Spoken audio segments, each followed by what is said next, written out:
dan saya banggakan, serta serta juga seluruh partisipan yang telah hadir pada pagi hari ini. Selamat pagi, selamat datang di S1 3 Training Basic Makrodata Online. Tak kenal maka tak sayang, izinkan kami memperkenalkan diri terlebih dahulu. Nama saya Novira Hasya, mahasiswa Ilmu Ekonomi FEB Unpad, Angkatan 2021, selaku MC pada hari ini. Nah, kali ini saya nggak sendirian nih, karena saya ditemani oleh partner MC saya, Alen. Perkenalkan, saya Ahmad Kesdik Nalendra, mahasiswa Ilmu Ekonomi FEB Unpad Angkatan 2021 yang akan menjadi MC bersama Novira di pagi hari ini. Nah, bagaimana nih kabar kakak-kakak dan teman-teman partisipan sekalian? Kami harap kita semua berada dalam lindungan Tuhan Yang Maha Esa dan selalu berada dalam keadaan yang sehat. Amin. Kegiatan SPN ini kita akan membahas mengenai makrodata bersama Kak Monika Ruth Karunia atau yang kerap disapa Kak Moni. Partisipan yang berbahagia, mungkin sebelumnya di antara kalian banyak nih yang nanyain tentang makrodata, kegunaannya, penerapan di sehari-hari. Nah, Len, tapi kamu sebelumnya tahu nggak sih apa itu basic makrodata? Wah, kebetulan aku belum tahu nih, Fir. Kalau kamu, bagaimana? Tahu dong, makanya aku sekarang ajakin kamu untuk ikutan training basic makrodata nih, Len. Biar kamu juga ikut tahu nih, apa sih makrodata dan kegunaannya, serta pengolahannya menggunakan aplikasi eViews yang bakal kita bahas sama kamu Monik yang tentunya udah expert banget nih, Len, di bidang ini.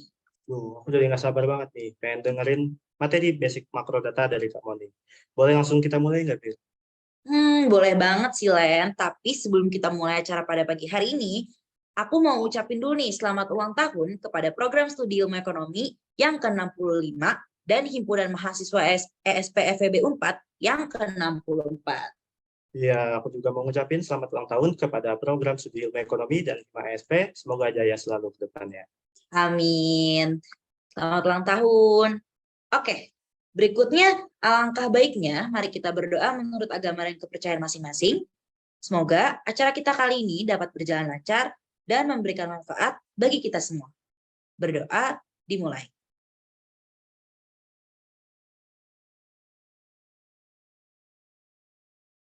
Berdoa dicukupkan. Nah, selanjutnya saya akan membacakan susunan acara pada pagi hari ini.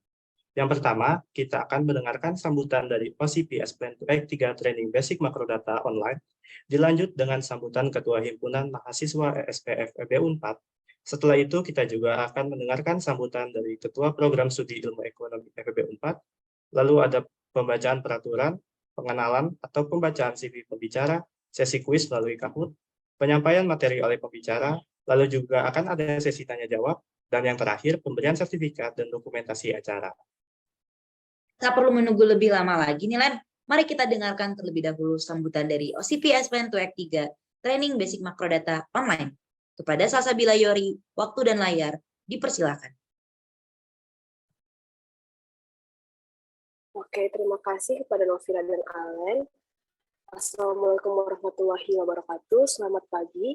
Yang terhormat Ketua Program Studi Ilmu Ekonomi FEB Unpad, yang saya hormati pembicara kita pada hari ini, Kak Monika Ruth Karunia, yang merupakan alumni ESP 2018, yang saya hormati Ketua Himpunan Mahasiswa ESP FEB Unpad, yang saya hormati para Dewan Himpunan Mahasiswa ESP FEB Unpad, yang saya hormati Ketua Divisi dan Manajer Championship Hima ESP FEB Unpad, dan yang saya cintai dan banggakan teman-teman staf Divisi Championship Hima ESP FEB Unpad. Dan tak lupa pula hadirin sekalian yang sudah meluangkan waktunya untuk mengikuti acara pada pagi hari ini. Pertama-tama, puji dan syukur atas kehadirat Allah Subhanahu wa Ta'ala, atas berkat dan rahmatnya, sehingga kita dapat berkumpul bersama di pagi hari pada siang hari ini, mengikuti kegiatan S1 Act 3 tentang basic makrodata online. Kemudian, saya ingin mengucapkan terima kasih kepada Prodi Ilmu Ekonomi yang juga Himpunan Mahasiswa FEB Unpad, yang telah mengizinkan kami Divisi Championship untuk dapat menyelenggarakan acara pada hari ini. Dan saya juga ingin mengucapkan terima kasih sebesar-besarnya kepada teman-teman CEMS, Kak Syamil, Kak Reta, Kak Salsa, Novira, Farhan, Alen, dan Brian yang sudah menyumbangkan seluruh tenaga, waktu kerja keras dan memikirkan tentang acara kita pada hari ini. Tak lupa, saya ucapkan terima kasih kepada Kak Ruth Monika yang sudah bersedia menjadi pemateri pada pagi hari ini. Mungkin untuk sedikit pengenalan untuk pada partisipan, jadi S1 pada hari ini akan mengangkat tema basic makrodata. Yang sebelumnya kami sudah mengangkat tema materi basic sekelas data dan materi sekelas data advance, di mana kami para panitia ingin mengajak teman-teman hadirin sekalian untuk lebih mengenal nih tentang basic makrodata. Buat teman-teman yang masih bingung, apa sih itu basic makrodata? Jadi makrodata merupakan data observasi yang diperoleh dengan tujuan agresi dan statistik mikrodata. Melihat adanya kebutuhan tersebut, kami dari Divisi Championship ingin berusaha memfasilitasi seluruh mahasiswa ESP yang memerlukan pelatihan mengenai basic makrodata. Oleh karena itu, kami harap melalui kegiatan Aspen2Act 3 kali ini dapat menjawab kebutuhan para mahasiswa terkait hal tersebut. Terima kasih kepada peserta yang sudah menyempatkan waktunya untuk hadir. Semoga pada hari ini dapat membawa manfaat untuk kita semua dan membantu menjawab kebutuhan mengenai pelatihan makrodata tentunya. Sekian yang dapat saya sampaikan. Kurang dan lebihnya mohon maaf. Wassalamualaikum warahmatullahi wabarakatuh.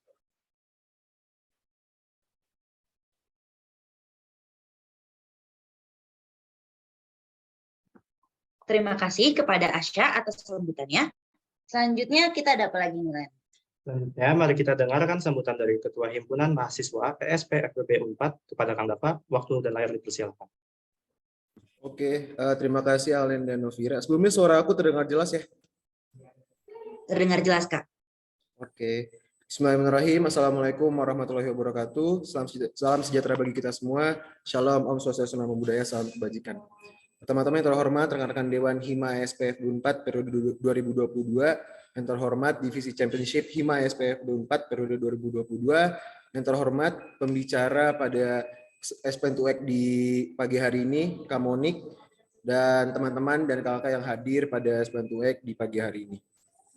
Pertama-tama saya ingin mengucapkan terima kasih dan apresiasi sebesar-besarnya kepada Divisi Championship yang telah mempersiapkan kegiatan Aspen2Act ini yang akan menjadi wadah bagi teman-teman mahasiswa ilmu ekonomi yang ingin mengetahui lebih dalam lagi tentang bagaimana cara mengolah data basic di data makro. Mungkin sebelumnya kita sudah belajar tentang bagaimana mengolah data Sakernas yang merupakan salah satu data dari mikro, tapi sekarang kita memfasilitasi bagi teman-teman yang ingin lebih mengetahui bagaimana cara mengolah data makro yang nantinya mungkin bisa diimplementasikan di dunia kehidupan teman-teman di kuliah atau di mungkin teman-teman di sini mayoritas di angkatan 21 belum mengambil mata kuliah ekonometrika ya, jadi mungkin nanti teman-teman bisa mengetahui lebih duluan sebelum nantinya teman-teman bisa mengambil mata kuliah dengan mengikuti acara Aspen2Act ini. Semoga dengan adanya Aspen2Act ini dapat memberikan informasi-informasi yang bermanfaat untuk teman-teman, untuk yang hadir pada hari ini. Semoga bermanfaat juga untuk kita semua. Dan saya juga ingin mengucapkan terima kasih kepada Kak Monik yang telah hadir pada hari ini, yang bersedia untuk memberikan materi untuk kami semua, dan semoga bisa kami gunakan di tugas-tugas perkuliahan dan kehidupan di masa yang akan datang. Mungkin itu yang dapat saya sampaikan. Sekali lagi terima kasih. Selamat mengikuti acara Aspen2Act di pagi hari ini. Semoga bisa mengerti yang materi nantinya akan disampaikan. Terima kasih. Kurang lebihnya mohon maaf. Wassalamualaikum warahmatullahi wabarakatuh. Saya kembalikan ke Alen dan Afira.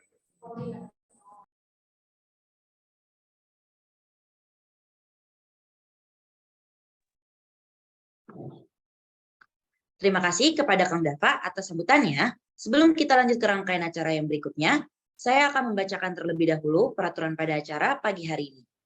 Untuk seluruh partisipan diharapkan untuk memperhatikan dengan saksama. Peraturan acara Aspen2Act 3, Training Basic Makrodata Online.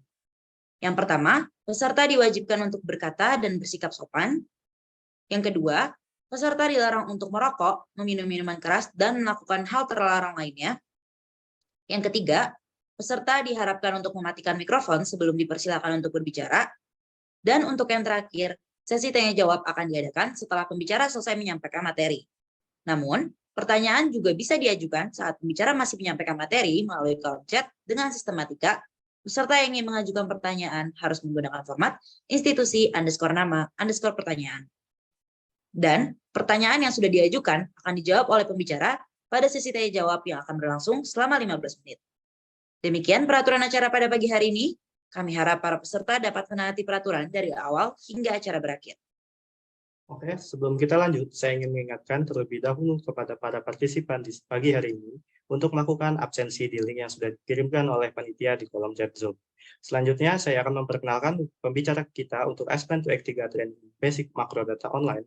Pembicara kita pada pagi hari ini adalah Kak Monika Ruth Karunia atau biasa disapa Kak Monik, yang merupakan salah satu mahasiswa Ilmu Ekonomi FEB Unpad angkatan 2018 nih teman-teman. Selanjutnya, kami akan mengenalkan terlebih dahulu tentang Kak Monik melalui CV yang akan ditampilkan. Nah, para partisipan bisa melihat CV Kak Monik melalui share screen yang sudah ditampilkan oleh panitia. Mungkin akan saya bantu bacakan.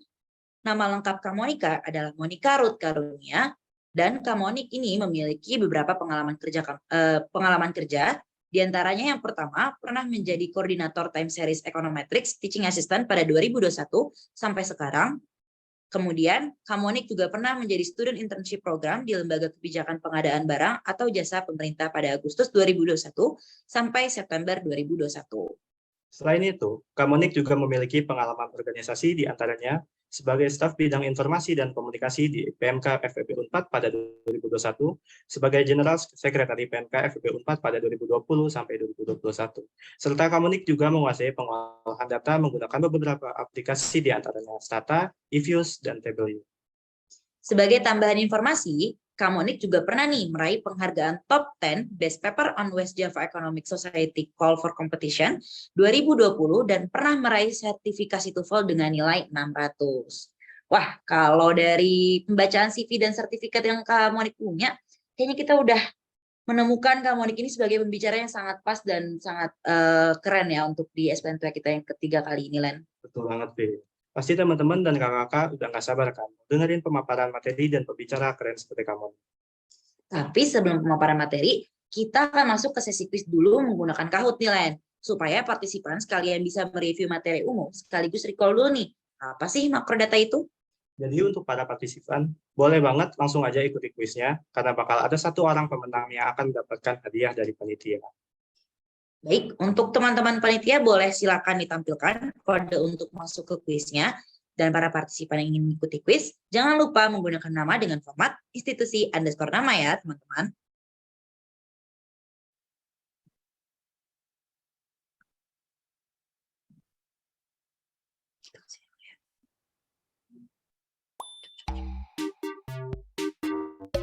Oke, game pinnya udah muncul nih. Game pinnya adalah 156086. Boleh kepada teman-teman langsung masuk aja ke Kahoot-nya untuk bermain bersama-sama. Karena nanti akan ada hadiah nggak sih, Len? Untuk satu pemenang dengan skor tertinggi akan mendapatkan hadiah sejumlah GoPay nih dari panitia. Jadi ayo, jangan mau kalah, langsung aja nih masuk ke gamenya dengan kode. Boleh dibacain, Len? 156086. Oke, udah ada Unpad Farhan nih.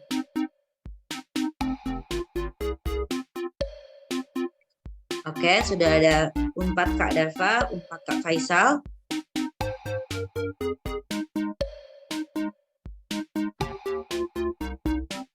Oke, sudah ada Unpad Kak Mateus, Unpad Kak Putri.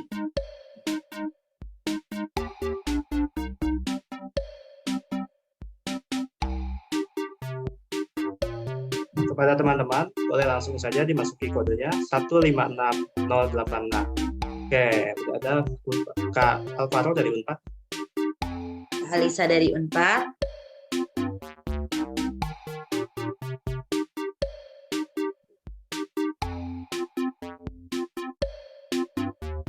Yuk teman-teman langsung masuk aja ke gamenya. Karena lumayan banget nih hadiahnya. Oke, udah ada Unpad Kak Tica, Unpad Kak Brian, dan Unpad Kak Roni.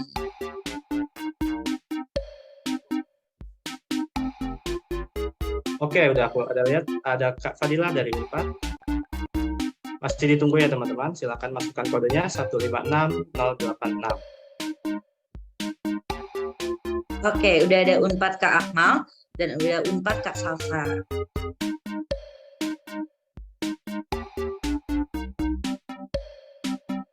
Udah ada masuk lagi Kak Dilah dari Unpad. Kak Friska dari Unpad. Teman-teman masih ditunggu ya Kodenya 156086. Oke, udah ada Unpad Kak Lala. Ayo langsung masuk aja ke kuisnya nih, karena lumayan banget nih, soalnya juga nggak susah. Dapat uang cuma-cuma nih kalau ikutin kuis ini.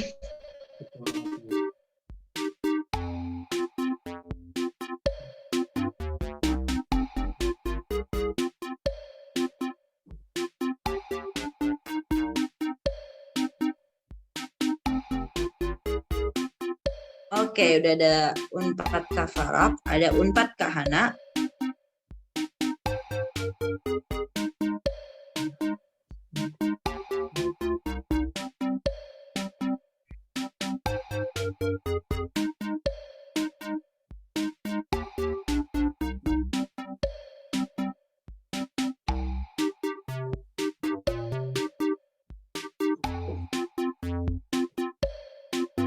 Oke, untuk teman-teman yang belum join masih ditunggu kehadirannya. Oke, udah ada Kak Fadila dari Unpad.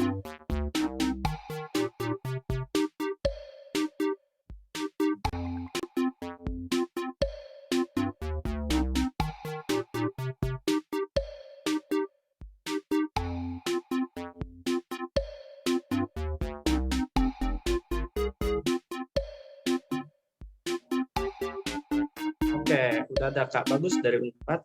Untuk teman-teman yang lain masih kami tunggu ya, dengan kode 156086.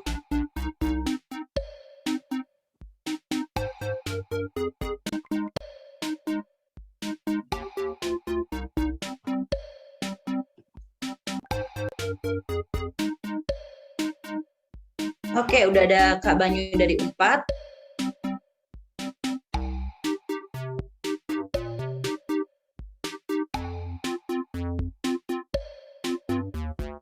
Oke, mungkin kita langsung masuk aja kali ya. Langsung kita mulai aja gamenya. Boleh, silakan panitia.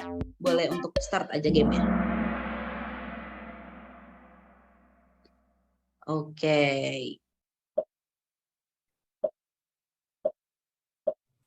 Pertanyaan true or false. Benar atau salah?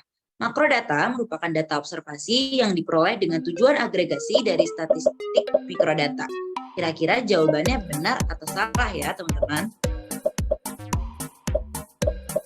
Tadi udah sempat disinggung nggak sih sama OCP kita pas sambutan?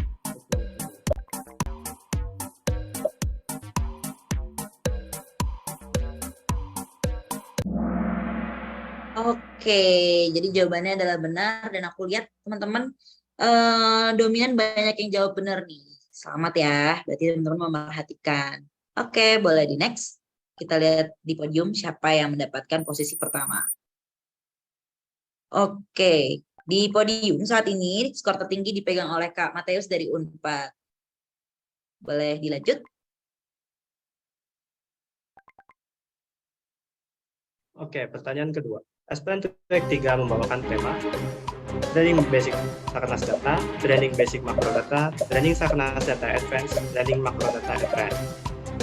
Boleh banget nih, tetap teman-teman. Tadi kita udah sempat mention berkali-kali ya, Kak. Oke. Jawaban yang benar adalah Training Basic Makrodata. Boleh di next. Untuk di podium masih dipimpin oleh Kak Matius dari Unpad. Jadi teman-teman yang lain boleh nih disusul. Oke, kita lanjut ke pertanyaan berikutnya. Kak Pauline Ruth Monica merupakan pembicara pada hari ini. Kira-kira jawabannya benar atau salah nih? Ini suka yang merah. Aku suka yang biru nih. Tadi udah sempat di-mention berkali-kali, jadi semoga teman-teman bisa jawab dengan benar ya.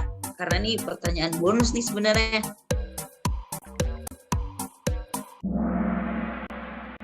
Oke, jadi jawabannya itu salah ya teman-teman, karena pembicara kita pada hari ini bernama Monica Ruth Karunia, bukan Pauline Ruth Monica ya. Oke, boleh next untuk kita lihat di podium siapa yang berhasil memimpin. Wah, hebat banget ya. posisi pertama ternyata direbut nih sama Kak Alisa dari Unpad. Kak Alisa keren banget nih. Untuk teman-teman yang lain nih, di bawahnya ada Kak Fadila, Kak Farhan, Kak Akmal, Kak Brian, dan teman-teman lain yang nggak masuk 5 besar. Ayo semangat untuk bisa ngerebut posisi Kak Alisa nih. Mungkin bisa langsung lanjut aja nih kita ke pertanyaan berikutnya. Pertanyaan berikutnya. MCS Plan 3 Training Basic Macrodata adalah Novira dan Asya, Ahmad dan Kesdik, Farhan dan Brian, Novira dan Alan. Nama kamu siapa sih? Gampang banget, nggak sih? Mah gampang banget. Tinggal balik aja nih ke Zoom. Lihat siapa namanya nih. Jawaban yang benar adalah Novira dan Alan. Oh, jadi nama kamu Alen ya? Iya, betul. Boleh next. Oke, kita lanjut ke pertanyaan berikutnya. Wah, udah ada pergerakan nih, Fir, di podium. Tapi masih dipimpin oleh Kak Alisa dari Unpad. Oke, langsung ke pertanyaan berikutnya. Data IFLS dan Susenas adalah contoh dari makrodata. Kira-kira benar atau salah nih? True or false? Ini tuh sempat dibahas nggak sih di bahan tayangan yang udah kita publikasi, Len? Wah, iya benar. Kan aku juga udah sempat baca-baca. Oh, keren-keren. Berarti kamu rajin nih. Oke. Wah, hampir imbang ya jawaban dari partisipan. Jadi jawaban yang benar itu adalah salah atau false. Kenapa? Karena data IFLS dan Susenas itu masuknya ke mikrodata. Boleh langsung dilanjut aja ke scoreboard-nya. Oke, aku lihat di sini Kak Alisa dari Unpad masih memimpin permainan. Ayo teman-teman yang di 5 besar atau bahkan yang belum masuk ke 5 besar, ayo semangat supaya bisa mengalahkan skor Kak Alisa nih. Oke, mungkin kita lanjut ke pertanyaan berikutnya. Pertanyaan berikutnya. Data yang dikumpulkan untuk satu entitas pada beberapa titik waktu tertentu adalah definisi dari time value of money, time management, time series, terminal time. Kira apa nih, Fir? Jawaban yang benar? Aku sih suka warna biru ya. Kalau aku sih yang kuning ya, time management. Oke, jawabannya apa ya kira-kira? Jadi jawaban yang benar adalah time series-nya. Betul. Mungkin boleh di next.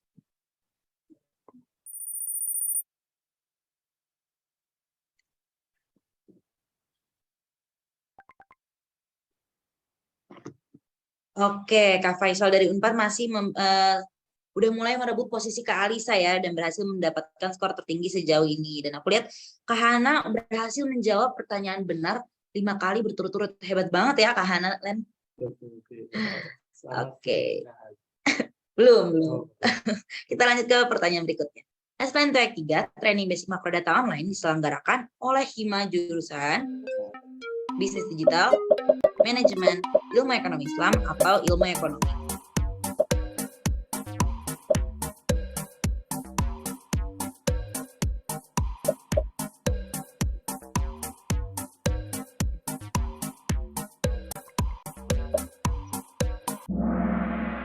Oke, jadi jawaban yang benar adalah dari jurusan Ilmu Ekonomi atau dari Hima ESP ya, teman-teman. Oke, kita lihat siapa yang mendapatkan skor tertinggi saat ini. Oke, aku lihat di sini Kak Faisal dari Unpad masih memimpin permainan. Dan Kak Hana berhasil menjawab benar yang ke-6 kali lagi nih. Keren banget ya. Terus aku lihat di sini juga Kak Fadila Karoni dan Kak Akmal udah mulai masuk ke podium nih. Oke, kita lanjut ke pertanyaan berikutnya. Pertanyaan selanjutnya. Dari jurusan Ilmu Ekonomi, angkatan berapakah pembicara SPN 3 Training Basic Macrodata berasal? Ekonomi angkatan 2016, angkatan 2017, angkatan 2018, atau angkatan 2015? Kira-kira angkatan berapa? Yang pasti angkatan di mana aku nggak ketemu ya di kampus ya. Oke. Jadi jawaban yang benar adalah Kak Monica berasal dari Ekonomi angkatan 2018, teman-teman. Boleh di next? Untuk saat ini, Kak Faisal dari Unpad masih memimpin. Boleh teman-teman untuk dikejar lagi. Oke, untuk pertanyaan yang ke-9, true or false? World Bank, IMF, dan BPS adalah beberapa dari banyak tempat untuk mendapatkan data makro. Kira-kira benar atau salah ya? True or false nih teman-teman? Menurut kamu benar apa salah nih, Len? Menurut aku sih salah itu. Gitu. Ya, tapi sayang sekali Len, ternyata jawabannya benar nih.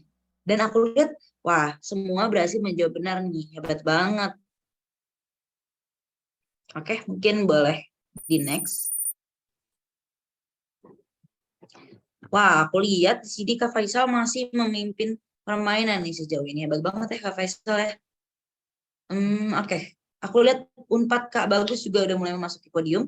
Langsung kita lanjut ke pertanyaan berikutnya. True or false? Tujuan umum makrodata adalah untuk menyediakan data ketenaga kerjaan secara berkesinambungan. Kira-kira benar atau salah? Aku ingat dulu ya. Benar apa salah ya?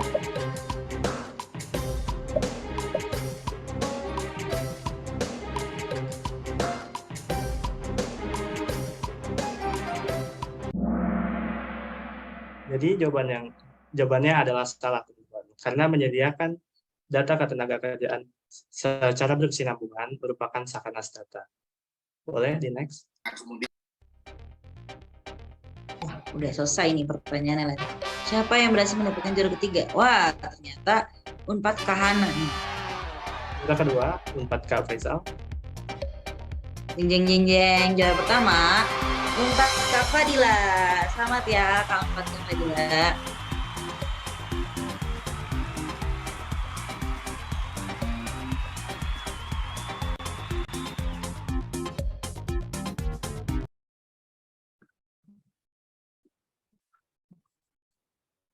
Sekali lagi, selamat ya kepada Kak Fadila dari Unpad yang sudah memenangkan kuis hari ini. Untuk Kak Fadila, mohon tunggu sebentar ya, karena akan di-private chat oleh panitia untuk konfirmasi pengiriman hadiahnya. Sekali lagi, selamat kepada Kak Fadila. Akhirnya, seperti yang sudah kita tunggu-tunggu nih teman-teman, kita akan masuk ke sesi pemaparan materi bersama Kak Monik. Kalau begitu, tanpa basa-basi lagi, langsung aja kita sambut Kak Monik. Kepada Kak Monik, waktu dan layar dipersilakan. Oke, makasih teman-teman MC. Kak Huti tadi menghibur banget ya. Tadi ada pertanyaan yang rese juga tuh. Namanya sama kayak aku ya. Mana aku kenal lagi orangnya. Oke, sebelumnya selamat pagi teman-teman semuanya.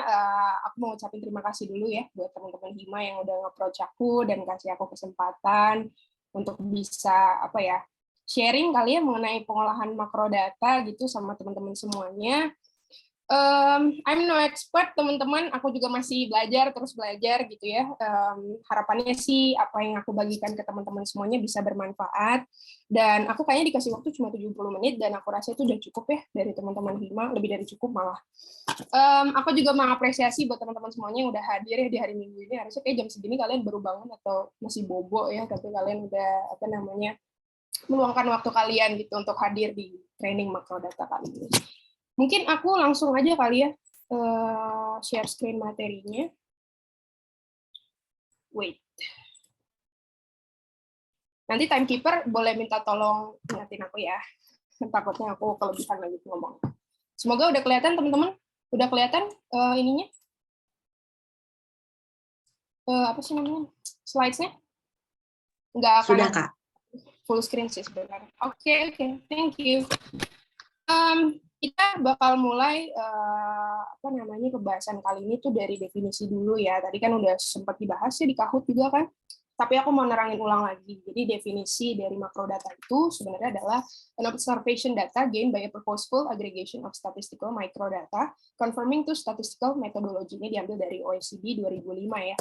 Tapi kalau kalian lihat dari definisi ini sebenarnya tuh kayak complicated gitu ya, terlalu akademik gitu. Nah, sebenarnya simpelnya itu adalah kata kuncinya ada di aggregation of statistical microdata gitu. Atau kita bisa ambil agregatnya aja deh gitu. Agregat itu artinya keseluruhan. Jadi simpelnya makrodata ini adalah data yang udah di-summarize gitu ya, udah diagregasi dari data-data mikro yang detail tadi gitu. Katakanlah data makro ini adalah representasi secara keseluruhan dari data mikro itu.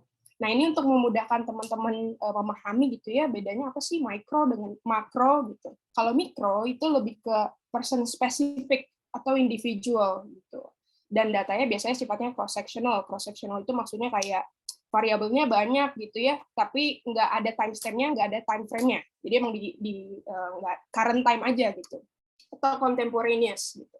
Nah, kenapa di sini dibilang raw juga sifatnya? Karena misalnya kalian pasti sering ngumpulin mikrodata sih. Contohnya kalian ngumpulin survei gitu ya, kalian bagian survei entah untuk penelitian kalian gitu, yang untuk apa gitu. Nah, itu sebenarnya kalian sedang melakukan pengumpulan mikrodata kayak gitu. Nah, biasanya mikrodata itu jenisnya ya, bentuk-bentuknya itu ada IFLS, Susenas gitu ya, Sakernas dan lain sebagainya.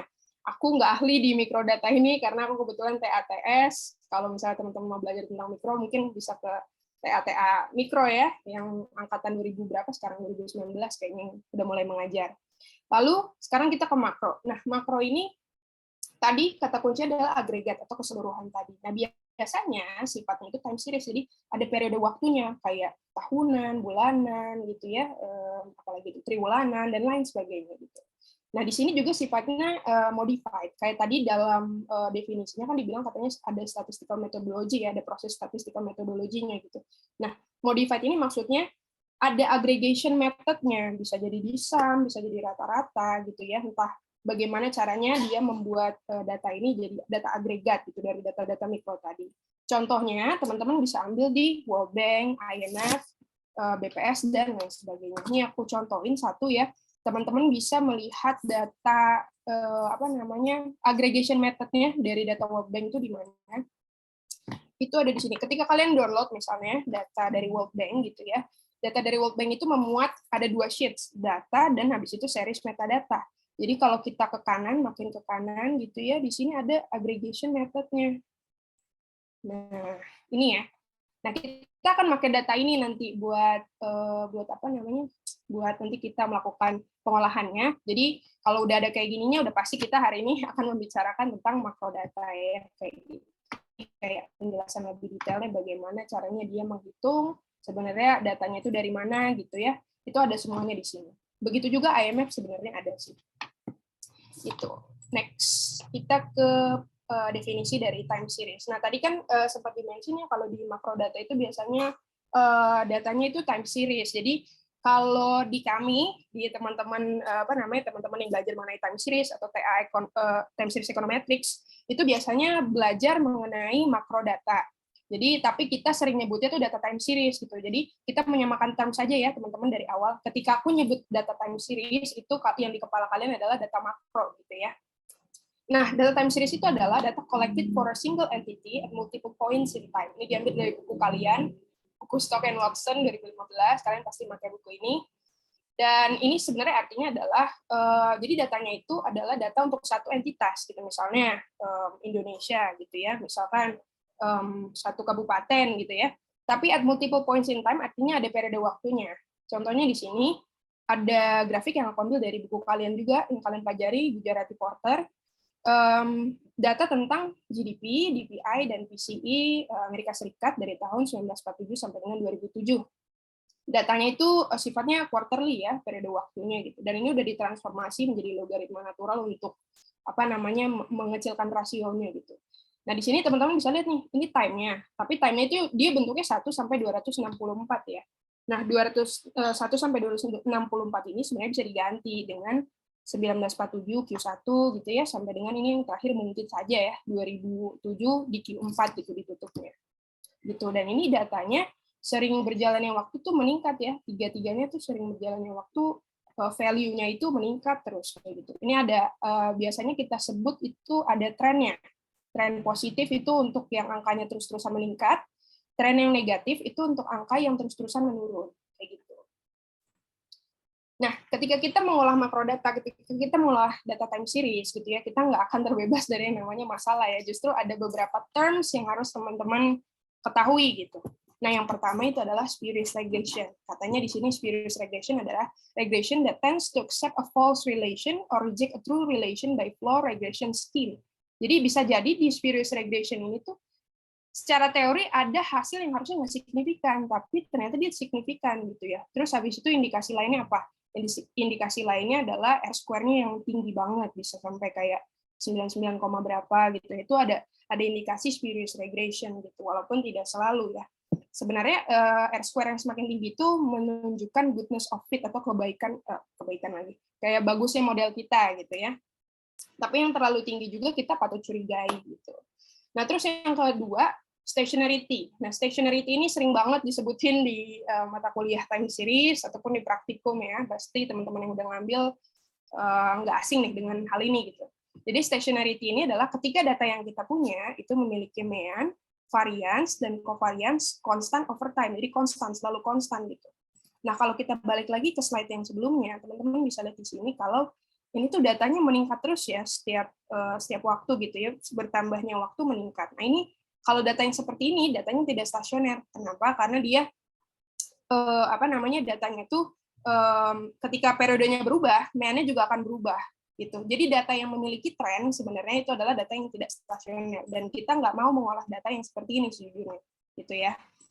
Terus yang kedua, autocorrelation. Nah, autocorrelation ini sebenarnya secara statistik, kalau kalian misalnya ingat tuh pelajaran econometrics bagi yang udah dapat ya, ataupun dari pelajaran di time series juga diulang-ulang terus nih autocorrelation. Jadi autocorrelation ini adalah ketika residual kita itu berkorelasi dengan residual di periode sebelumnya. Jadi itu karena apa? Karena past value influence the current value. Jadi nilai di periode sebelumnya itu mempengaruhi periode sekarang, kayak gitu. Nah, terus habis itu yang terakhir adalah heteroscedasticity. Heteroscedasticity itu terjadi ketika variance dari residual kita itu tidak konstan. Kalau misalnya teman-teman ingat, ini aku bisa gambar di sini. Ini bisa ya. Jadi ini kita misalnya ngeplot si residual ini. Ini ada grafik kita, ini x-aksis, y-aksis, terus ini ada garis regresi kita di sini. Nah, si heteroscedasticity itu ketika residual kita tuh ada di mana-mana gitu. Kayak tersebar di mana-mana, di sini, di atas sini, ini nggak bisa dibikin titik-titik sih. Nggak bisa di-draw guys, tapi ya semoga kalian bisa ini ya berimajinasi ya. Ada titik di sini, di bawah sini, di atas lagi, di sini. Pokoknya dia bersebaran di mana-mana. Itu variance dari residual kita itu tidak konstan. Kayak gitu. Oke, kita boleh next. Itu baru pengantarnya aja sebelum nanti kita masuk ke modelnya. Jadi ini aku mau jelasin dulu tentang eViews ya. eViews ini sebenarnya adalah tools econometrics atau statistical tools yang kayak dibangga-banggakan lah di pengolahan data time series gitu. Karena memang built-in features-nya banyak, mudah, tinggal point and click aja dibandingkan Stata gitu ya. Sayangnya memang kita di praktikum time series sendiri itu masih menggunakan Stata. Karena memang license-nya eViews ini memang agak mahal ya. Agak mahal itu. Terus untuk teman-teman yang punya Windows, itu gampang aja, teman-teman tinggal download dari sini. Tapi kayak kalau teman-teman yang punya Mac, ya, ini kalian harus mengeluarkan sedikit uang untuk bisa menginstal eViews ini dengan menginstal Windows juga di dalam laptop kalian gitu. Kira-kira makan biaya sekitar 100-200 ribu, dan kalian harus punya spare memory gitu ya, sekitar 50-60 giga ya. Kayak gitu. Oke, kita bakal masuk ke macrodata processing with time series estimation. Nah, di sini aku akan mengajarkan ke teman-teman semuanya itu yang paling sederhana ya. Jadi kita nggak akan ke model-model yang advance, yang kayak mungkin pernah dengar ada model VAR, model PCM, model ECM, apalagi itu ArcGuard, habis itu ARDL gitu ya. Kita nggak akan ke sana. Jadi kita pakai linear regression seperti biasa aja kayak gitu. Dan ini bertujuan untuk sebagai pengenalan ke teman-teman semuanya juga tentang fitur-fitur di eViews lah. Jadi biar mempermudah. Nah, topik-topik yang akan kita bahas hari ini itu ada yang pertama, specifying and estimating time series regression, itu terdiri dari static and dynamic models. Nah, kalau static ini tuh maksudnya kayak OLS aja, ketika teman-teman melakukan regresi variabel dependent ke independennya gitu ya. Contohnya kayak gitu. Jadi kayak sifatnya itu contemporaneous atau sifatnya current time atau occurring gitu. Kalau misalnya didefinisikan berarti setiap peningkatan pada variabel independen sebesar sekian akan meningkatkan atau menurunkan variabel sebesar sekian. Tapi kalau dynamic model ini kita pakai unsur lag namanya. Lag itu kalau di bahasa Indonesia kan adalah selang waktu atau kelambanan. Jadi kalau misalnya kita pakai dynamic model ini, itu kita bisa melihat bagaimana nilai-nilai di periode sebelumnya itu mempengaruhi nilai-nilai di periode saat ini. Kayak gitu. Nah, berikutnya nanti kita akan melakukan uji autokorelasi atau shared correlation. Di sini tuh kayak gimana sih di diffuse itu gitu ya. Baru nanti heteroskedasticity, testingnya seperti apa. Lalu yang terakhir ada model yang bisa dikatakan model yang sederhana ya di dalam pengolahan data time series, itu menggunakan model ARMA-ARIMA. Jadi ini nggak sulit modelnya, jadi makanya aku kenalin ke teman-teman semuanya. Dan salah satu keunggulan model ini adalah, bukan keunggulan model ini, pokoknya time series itu keunggulannya adalah kita bisa melakukan forecasting, gitu. Kita bisa melakukan peramalan. Jadi makanya aku mau memperkenalkan ke teman-teman semuanya.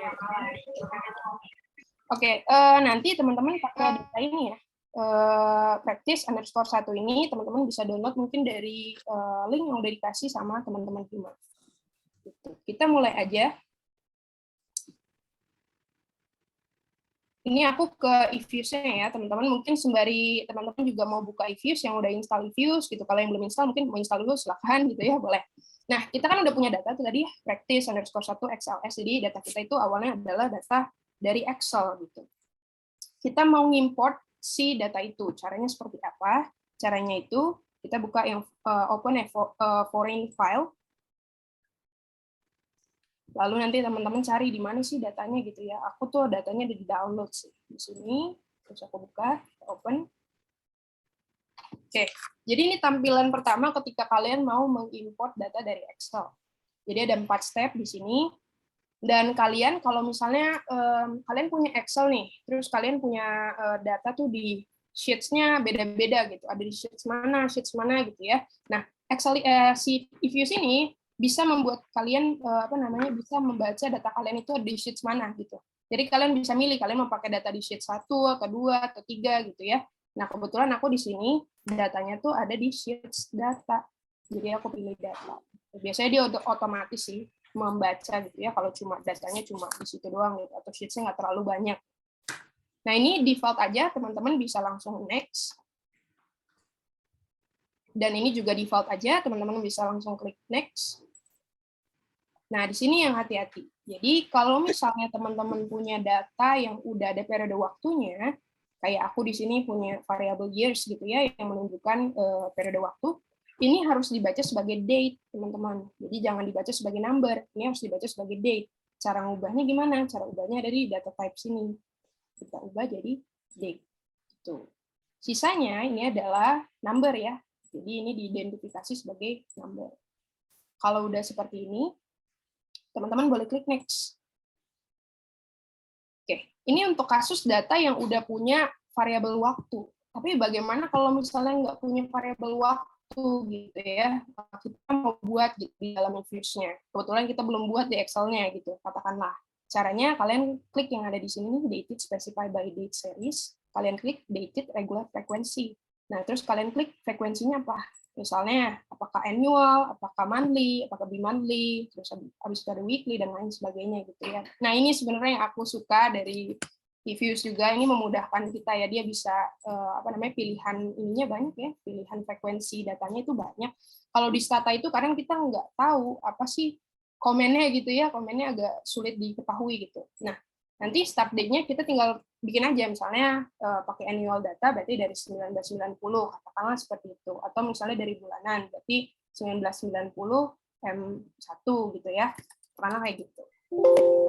Tapi karena ini kita udah ada data periode waktunya, jadi kita balik lagi ke tadi, dated specified by date series. Sorry.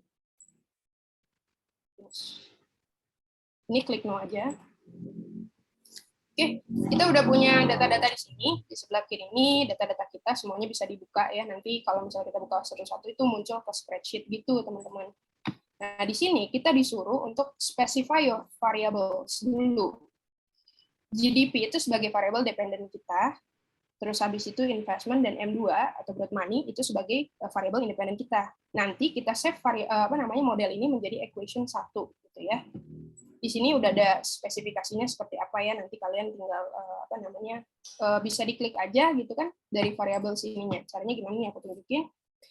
Karena ini ada inflation di tengah-tengah, kita kan nggak mau pakai inflation ya. Jadi kalau kalian mau ngeklik itu kliknya dari sini. GDP, terus habis itu klik control. Aku nggak tahu apakah sama di laptop kalian, tapi kalau aku pakai control, terus habis itu klik investment-nya, klik M2-nya. Terus habis itu kita klik kanan, open as equation. Nanti akan terbuka box seperti ini. Nah, teman-teman, ketika memilih, kalian harus hati-hati ya, variabel dependennya dulu ya, baru variabel independennya, gitu. Urutannya sama sih kayak Stata kok. Urutannya sama. Jadi, seperti ini contohnya, GDP, investment, M2, dan konstantanya ya. Tinggal kita okein, akan muncul si hasil daripada model kita yang pertama. Ini nanti akan kita save jadi equation 2. Nah, di sini teman-teman bisa lihat bagaimana pengaruhnya, apakah positif, apakah negatif, gitu ya. Apakah signifikan atau tidak. Terus M2 juga gimana, positif atau negatif, apakah signifikan atau tidak. Hal yang perlu kalian lihat lagi, apakah R-square-nya seperti apa, gitu ya. Terlalu tinggi nggak sih? Ini kayaknya tinggi ya, 99,8% variabel independennya bisa menjelaskan variansi variabel dependennya, gitu. Terus statistiknya ternyata signifikan semua, apalagi yang bisa kita lihat di sini. Kita bisa lihat observasinya juga, dan ini kita menggunakan metode apa, gitu ya. Nah, tapi ketika kalian melihat model yang ada di depan kalian ini, kayaknya seems perfect ya, nggak ada masalah di dalam model ini, kayak bagus gitu hasil regresinya kan, ya sesuai dengan harapan, sesuai dengan dugaan. Kalian tentunya ketika melakukan penelitian punya hipotesis gitu ya, atau kalian berangkat dari teori, teorinya mengharuskan demikian, demikian. Ini kan sebenarnya kalau misalnya investment itu, kalau kalian ingat ya rumusnya PDB ya, CIG, NX ya. Nah, berarti kan kalau PDB naik, investment tuh udah pasti naik gitu kan ya, katakanlah demikian. Jadinya makanya make sense dong, ini positif dan ini signifikan gitu.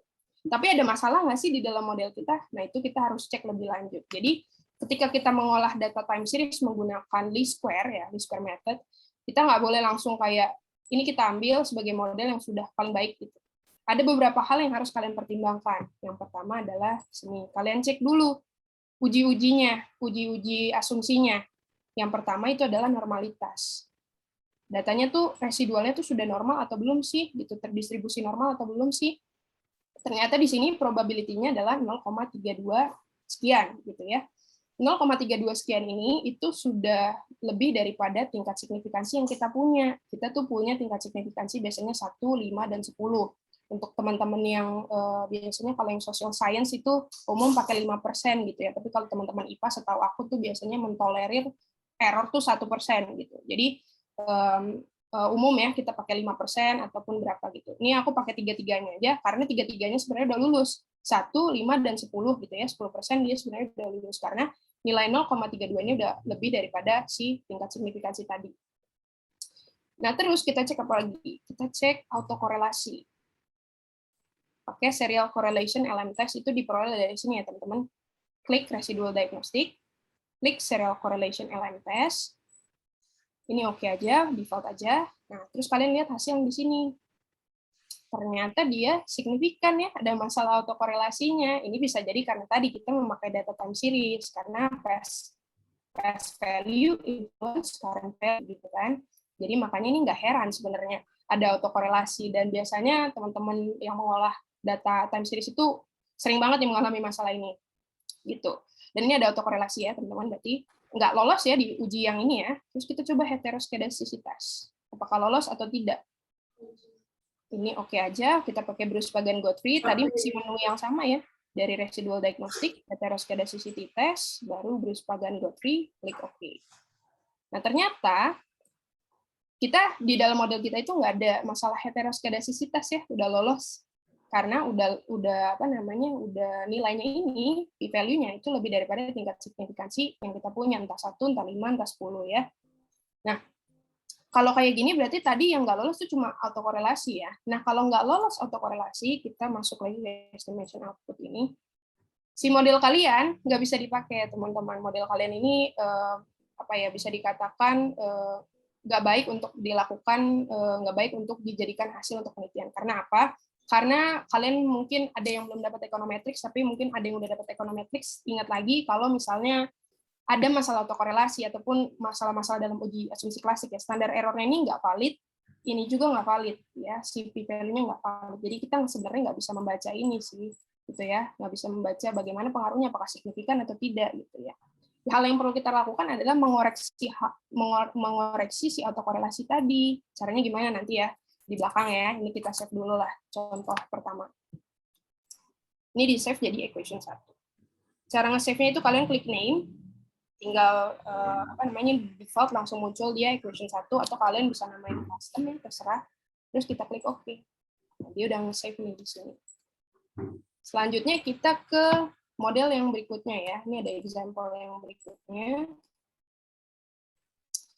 Example yang berikutnya itu kita disuruh melakukan estimasi untuk GDP dan juga investment dan M2 menggunakan lag-nya. Jadi ini udah masuk dynamic model ya, kayak tadi aku jelasin, kita udah pakai lag, ada lag nih di sini. Kalau tadi itu masih static model. Nah, kalau sekarang kita udah pakai lag. Dan kita disuruh pakai two lags dari masing-masing investment dan juga M2. Akan kita save menjadi equation 2. Caranya seperti apa? Kalian bisa klik lagi GDP, terus habis itu klik control juga ya, sembari klik control, terus habis itu investment dan M2. Terus kita klik kanan, kita open as equation. Nanti akan muncul seperti ini lagi, tapi sekarang kita menambahkan lag. Caranya gimana?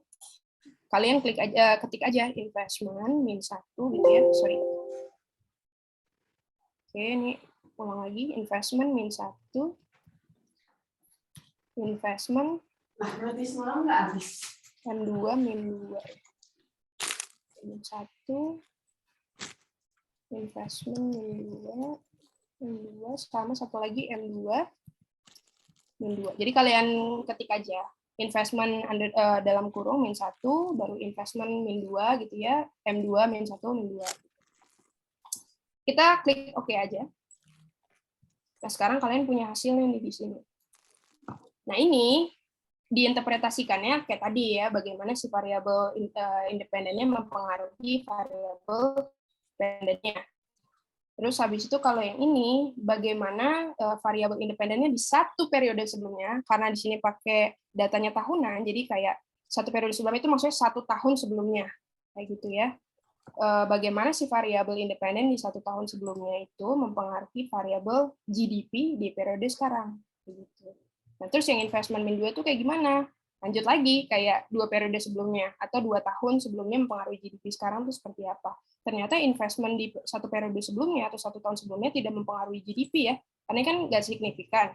Terus kalau yang investment -2 ternyata dia negatif dan signifikan. Tapi kita lihat dulu modelnya, apakah ini ada masalah, bisa kita pakai nggak sih ini modelnya gitu ya. Kita lihat R-square itu tinggi, F statistiknya juga signifikan. Di sini nilainya 1,7. Kalau misalnya yang udah dapat ya, kalau misalnya ada mau nggak ada masalah autokorelasi, nilai Durbin Watson itu harus mendekati 2. Gitu. Ini kayaknya sih mendekati 2 ya, kayaknya sih nggak ada autokorelasi. Tapi kita cek dulu. Kita cek pakai view lagi, residual diagnostic, terus habis itu kita klik histogram dulu, kita cek dulu apakah residualnya terdistribusi normal atau tidak ya. Ternyata kita cek di sini probability dari ujinya itu 0,82 ya. Kalau 0,82 berarti kayak tadi, lebih daripada 0,01, lebih daripada 0,05, lebih daripada 0,1. Itu tadi tingkat signifikansi kita, 1, 5, dan 10%. Gitu. Dan ini udah lolos, berarti residual telah terdistribusi normal. Yang pertama lolos, kita coba cek autokorelasi. Kita klik OK. Nah, kita lihat di sini, autokorelasinya nilainya itu juga sudah lolos ya, 0,6965 ya. Jadi nggak ada tuh masalah autokorelasi di dalam model kita. Yang kedua udah lolos asumsinya. Yang terakhir itu heteroskedasticity. Kita pakai Bruce Pagan Godfrey aja. Kita klik OK. Nah, ternyata kita lihat di sini bahwa p-value-nya itu juga lebih daripada 1, 5, dan 10 tadi ya. Jadi kita bisa bilang kalau model kita itu udah terbebas dari masalah heteroskedasticity. Jadi model yang ini sebenarnya bisa kita pakai ya, bisa kita pakai di dalam penelitian kita. Kayak gitu. Ini kita save jadi equation 2. Selain itu sebenarnya teman-teman juga bisa ya membandingkan model-model yang lainnya itu caranya kayak gimana. Di sini ada sebuah kriteria informasi, teman-teman. Kriteria informasi ini berguna untuk kalian bisa memilih model mana sih kira-kira model yang baik gitu ya, yang bisa aku pakai gitu di dalam penelitiannya. Nah, kalau kalian lihat di sini AKIK-nya ada nilainya. Nilai yang ini kita ambil yang paling kecil dari antara model-model yang possible tadi. Jadi tadi misalnya kita punya equation 1 ya. Nah, terus kita bandingkan. Tentu saja tadi ya, asumsinya sudah terpenuhi semua ya, asumsi yang tadi. Jadinya teman-teman bisa katakan bahwa kedua model ini possible dan baik gitu kita gunakan untuk hasil estimasi. Tapi manakah model yang appropriate gitu, lebih baik lagi kita bisa pakai, itu kita bisa bandingkan dari nilai yang ini, KIP ini, gitu ya. Nah, terus selanjutnya, ini udah masuk equation 2, kita coba masuk ke model yang berikutnya. Model yang berikutnya itu katanya kita pakai leg 4. Nah, tapi ini nggak akan aku contohin, ya karena ini sebenarnya cuma perbedaannya komennya aja sih. Kalau teman-teman lihat di sini ya, di sini tuh mempermudah komennya ini mempermudah kalian untuk menspesify si leg-nya. Jadi di sini bisa ditaruh 0 sampai 4 gitu ya, 0 sampai 6 terserah kalian gitu. Nah, pemilihan leg-nya itu dari mana, Kak? Aku tahu dari mana kalau misalnya aku harus pilih leg 2, leg 3 gitu ya. Biasanya teman-teman bisa lihat dari penelitian terdahulu, mereka biasanya seperti apa sih kalau melakukan estimasi menggunakan linear regression, data time series gitu ya untuk topik yang ini contohnya kayak gitu. Ataupun dari teorinya harusnya sepertinya bagaimana sih gitu. Biasanya tuh periode-periode mana yang paling mempengaruhi gitu ya, bisa jadi seperti itu. Jadi bergerak dari sana. Dan kita save jadi equation 3. Tapi nggak akan aku contohin ya, kita masuk pulang aja ke equation 4. Dia perginya pakai apa sih? Nah, yang berikutnya itu kita masuk ke dynamic, tapi ada tambahan. Tambahannya adalah kita memasukkan leg dari variabel dependent kita. Kenapa nih ada ide seperti ini memasukkan dependent leg dari variabel dependent kita? Karena ada kemungkinan variabel dependent kita itu dipengaruhi oleh variabel dia sendiri di periode sebelumnya. Kayak gitu ya. Itu biasa pengolahan data time series itu biasa seperti itu. Nah, untuk simpelnya gitu ya, simpelnya itu teman-teman bisa buat seperti ini modelnya. Tapi kalau misalnya lebih advance lagi, itu teman-teman nanti akan mengenal namanya model ARDL. Jadi dia sudah otomatis memasukkan si dependent variabelnya ke dalam estimasi kalian gitu. Jadi kalian nggak perlu klik-klik kayak gini. Tapi itu udah lebih canggih lagi modelnya. Terus juga untuk leg-nya, pemilihannya nggak kayak tebak-tebak berhadiah atau kayak gimana ya. Nanti kita pakai leg optimum yang leg optimumnya itu udah berdasarkan kriteria dan lain sebagainya. Itu ada optionnya juga, ada fiturnya juga. Jadi nanti otomatis si leg-nya itu apa-apa aja gitu, berapa aja leg-nya gitu ya, masing-masing variabelnya gitu. Ini untuk yang simpelnya aja, dasarnya aja.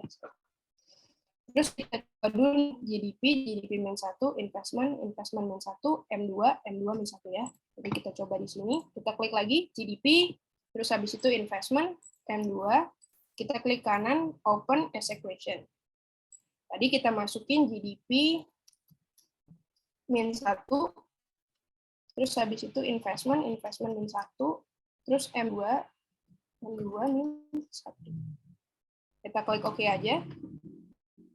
Nah, ini akan muncul hasil estimasinya. Aku kembali lagi ke PPT-nya ya. Nah, di sini teman-teman lihat bahwa si GDP-nya itu, semoga kelihatan ya teman-teman, GDP-nya ini ternyata positif dan signifikan. Sisanya ini ada yang positif dan signifikan, ada yang, ini ada yang signifikan juga, tapi kalau yang M2 min 1 ini ternyata dia tidak signifikan ya, positif tapi tidak signifikan, sama aja, tidak berpengaruh gitu. Notice that the leg dependent variable is highly significant. If error are serially correlated, jika kita uji nih modelnya, ternyata ada autokorelasi, OLS estimates are biased and inconsistent in the presence of leg dependent. Jadi, kalau misalnya kalian pakai model yang seperti ini, ada dependent, leg dari variable dependentnya, dijadiin independent, kalian menemukan masalah autokorelasi dan itu nggak akan jadi bagus modelnya ya. Modelnya malah jadi bias dan inkonsisten. Gitu. Nah, apa yang harus kita lakukan dari sini nanti kita lihat ya bagaimana cara mengoreksi autocorrelation. Ini kita save dulu jadi equation 4. Kita namain jadi equation 4 di sini 4 gitu ya. Oke, terus kita boleh lanjut. Nah, sekarang kita mau melakukan testing for serial correlation. Kalau misalnya serial correlation atau autokorelasi ini ya, yang lebih akrab dikenal dengan autokorelasi, tidak di-remove atau tidak diobati gitu ya. Serial correlation ini leads to a number of issues. Yang pertama, ada reported standard error dan test statistik are invalid. Tadi yang kayak aku bilang di awal. Kalian nggak bakal bisa tuh pakai uji T-nya, uji F-nya juga sebenarnya nggak bakal bisa dipakai juga gitu ya. Dan standar error-nya juga nggak bisa dipakai juga gitu. Coefficient may be bias, maybe mungkin saja bias, tapi bukan berarti dia tidak konsisten. Jadi sebenarnya masih bisa dibaca tuh koefisiennya gitu ya. Tapi buat kadang-kadang penelitian tuh bukan kadang-kadang ya, tapi banyak penelitian yang juga mempertimbangkan signifikansinya ya. Jadi selain koefisiennya tuh pengaruhnya seperti apa, tapi apakah signifikan atau tidak gitu ya. Itu penting juga, informasi yang penting gitu. In the presence of like-dependent variable, tadi ya, OLS estimates are biased and inconsistent. eViews punya tools yang mempermudah kalian untuk bisa menguji autokorelasi ini. Ada beberapa caranya. Kalau di Stata, komennya juga ada beberapa ya. Tapi kalau di sini kita pakai point and click sistemnya. Jadi nggak usah pakai komen-komen, tinggal pencet aja. Contohnya, tadi aku ke model yang pertama. Kita pakai model yang pertama. Tadi view itu residual diagnostic, terus klik yang serial correlation LM test ya. Di sini teman-teman bisa lihat kayak tadi. Yang lainnya teman-teman bisa cek dari mana? Dari sini view actual fitted residual. Kita lihat residual graph-nya. Nah, di sini teman-teman lihat residual graph-nya itu ada di daerah negatif dulu, terus daerah positif, terus daerah negatif lagi. Dan ini kayak ada pola ya. Jadi kayak ada trennya pertama tuh naik, terus habis itu turun lagi gitu, dan dia nggak bergerak di antara rata-ratanya. Jadi kalau seperti ini nih ada indikasi autokorelasi. Nah kalau yang baik itu seperti apa? Residual itu biasanya stasioner ya. Stasioner itu maksudnya mean, varians, dan covariance-nya konstan. Nah itu posisi yang seperti apa? Posisi yang dimana geraknya itu di antara meannya gitu, misalnya di sini gitu ya. Kalau ini kan dia udah kemana-mana gitu ya, ada trennya, terus dia turun lagi dan sebagainya gitu. Nah dibuktikan lagi dengan tadi si hasil uji autocorrelation-nya menggunakan Bruce Godfrey ya, bahwa benar ada autokorelasi kayak gitu. Kita cek lagi di model yang tadi, yang kedua. Bentuknya seperti apa sih yang residual graph dari model yang kedua, yang tadi mungkin kalian ingat bahwa emang nggak ada masalah autokorelasinya ya. Seingat aku ya, coba kita buka dulu. Terus habis itu kita buka residual graph. Sama ya, masih sama. Nah ini teman-teman bisa lihat, kalau dia sebenarnya bergerak di antara rata-ratanya ya. Ini ada garis threshold-nya, jadi dia geraknya tuh di antara sini-sini gitu. Nah, untuk memastikan ini, mungkin ini agak rancu ya. Memang kalau misalnya pakai teknik grafik seperti ini tuh agak kita kayak bingung sebenarnya. Ini tuh beneran nggak sih? Ada nggak sih gitu ya? Kita cek lagi dengan formal test tadi, residual diagnostic dan serial correlation element test. Dan ternyata dia memang tidak ada masalah autokorelasi. Gitu ya. Nah, yang berikutnya itu kita kayaknya mengoreksi autokorelasi ini sih seperti apa. Coba next. Kita next lagi. Oh, ternyata masih ada satu lagi.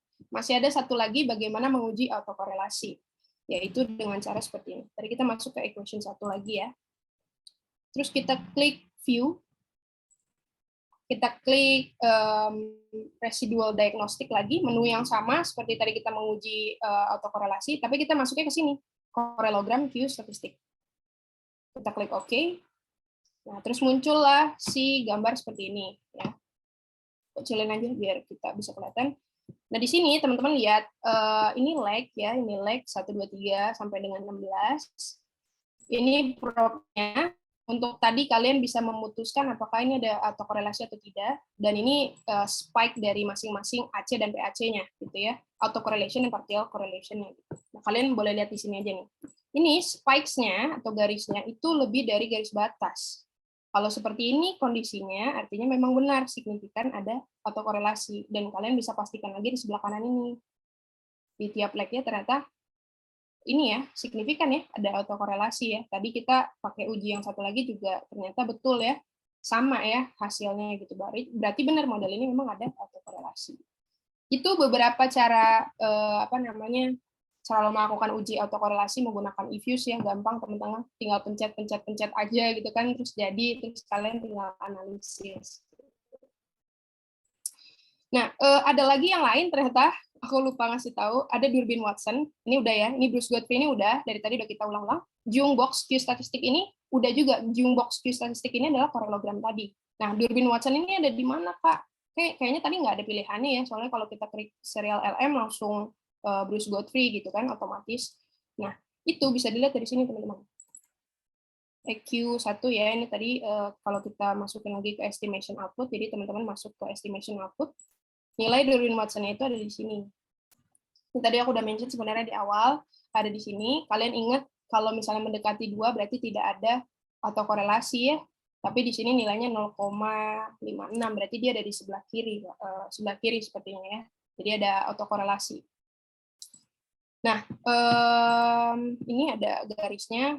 Sebenarnya kalau Durbin Watson ini kalian harus lihat Durbin Watson table lagi ya, DW table, terus habis itu menurut aku pribadi, uji ini itu, dan sepengetahuan aku, uji ini kalau misalnya nilai N kalian atau observasi kalian sudah terlalu banyak, ini nggak akan make sense lagi ujinya.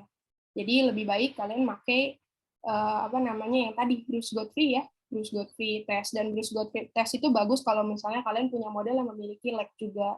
Nah, kalau Durbin Watson ini, dalam sepengetahuan aku, itu N-nya maksimal 90, yang teman-teman bisa lihat gitu ya, berapa batas atasnya, berapa batas bawahnya, biar kalian bisa ngelihat 4 kurang DL-nya gitu ya, 4 kurang DU-nya gitu, terus kalian bikin garis seperti ini tuh terbatas N-nya. Tapi kalau Bruce Godfrey, itu teman-teman langsung dapat tuh statistical results-nya, kalian tinggal bandingin, apakah kita menolak HO, ataukah kita menerima HA gitu ya, p-value-nya berapa gitu, apakah udah bisa lebih daripada 1, 5, dan 10%, ataukah masih di bawah itu karena mengindikasikan autokorelasi gitu ya.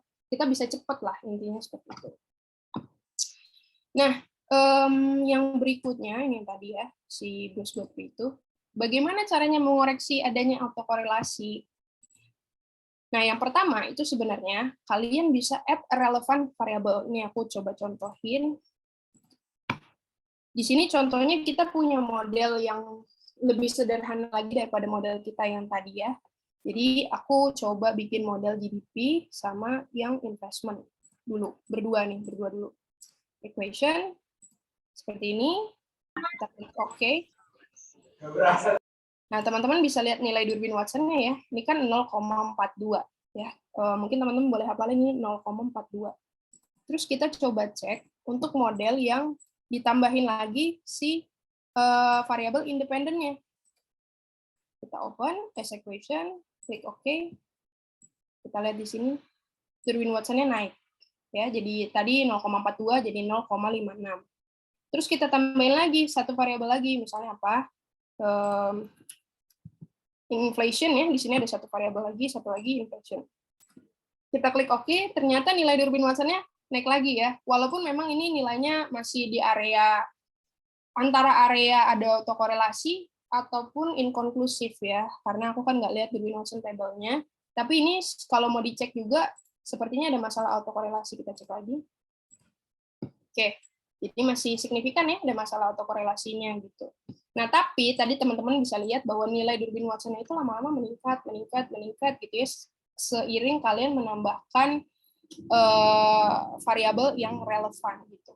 Kak, gimana caranya menambahkan variabel yang relevan? Biasanya teman-teman kalau teman-teman S1 tuh nggak langsung kayak apa ya? Nggak langsung kayak misalnya kalian punya data ini, aku pengen coba modelnya gitu ya. Kalian berangkatnya biasanya dari penelitian terdahulu dulu. Jadi kita kalau anak-anak S1 tuh masih istilahnya kayak masih mereplikasi paper lah.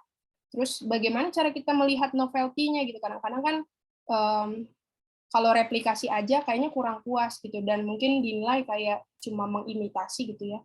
Kita harus cari pembedanya nih, penelitian kita walaupun framework-nya gitu atau penelitiannya sama, tapi apa pembedanya gitu ya.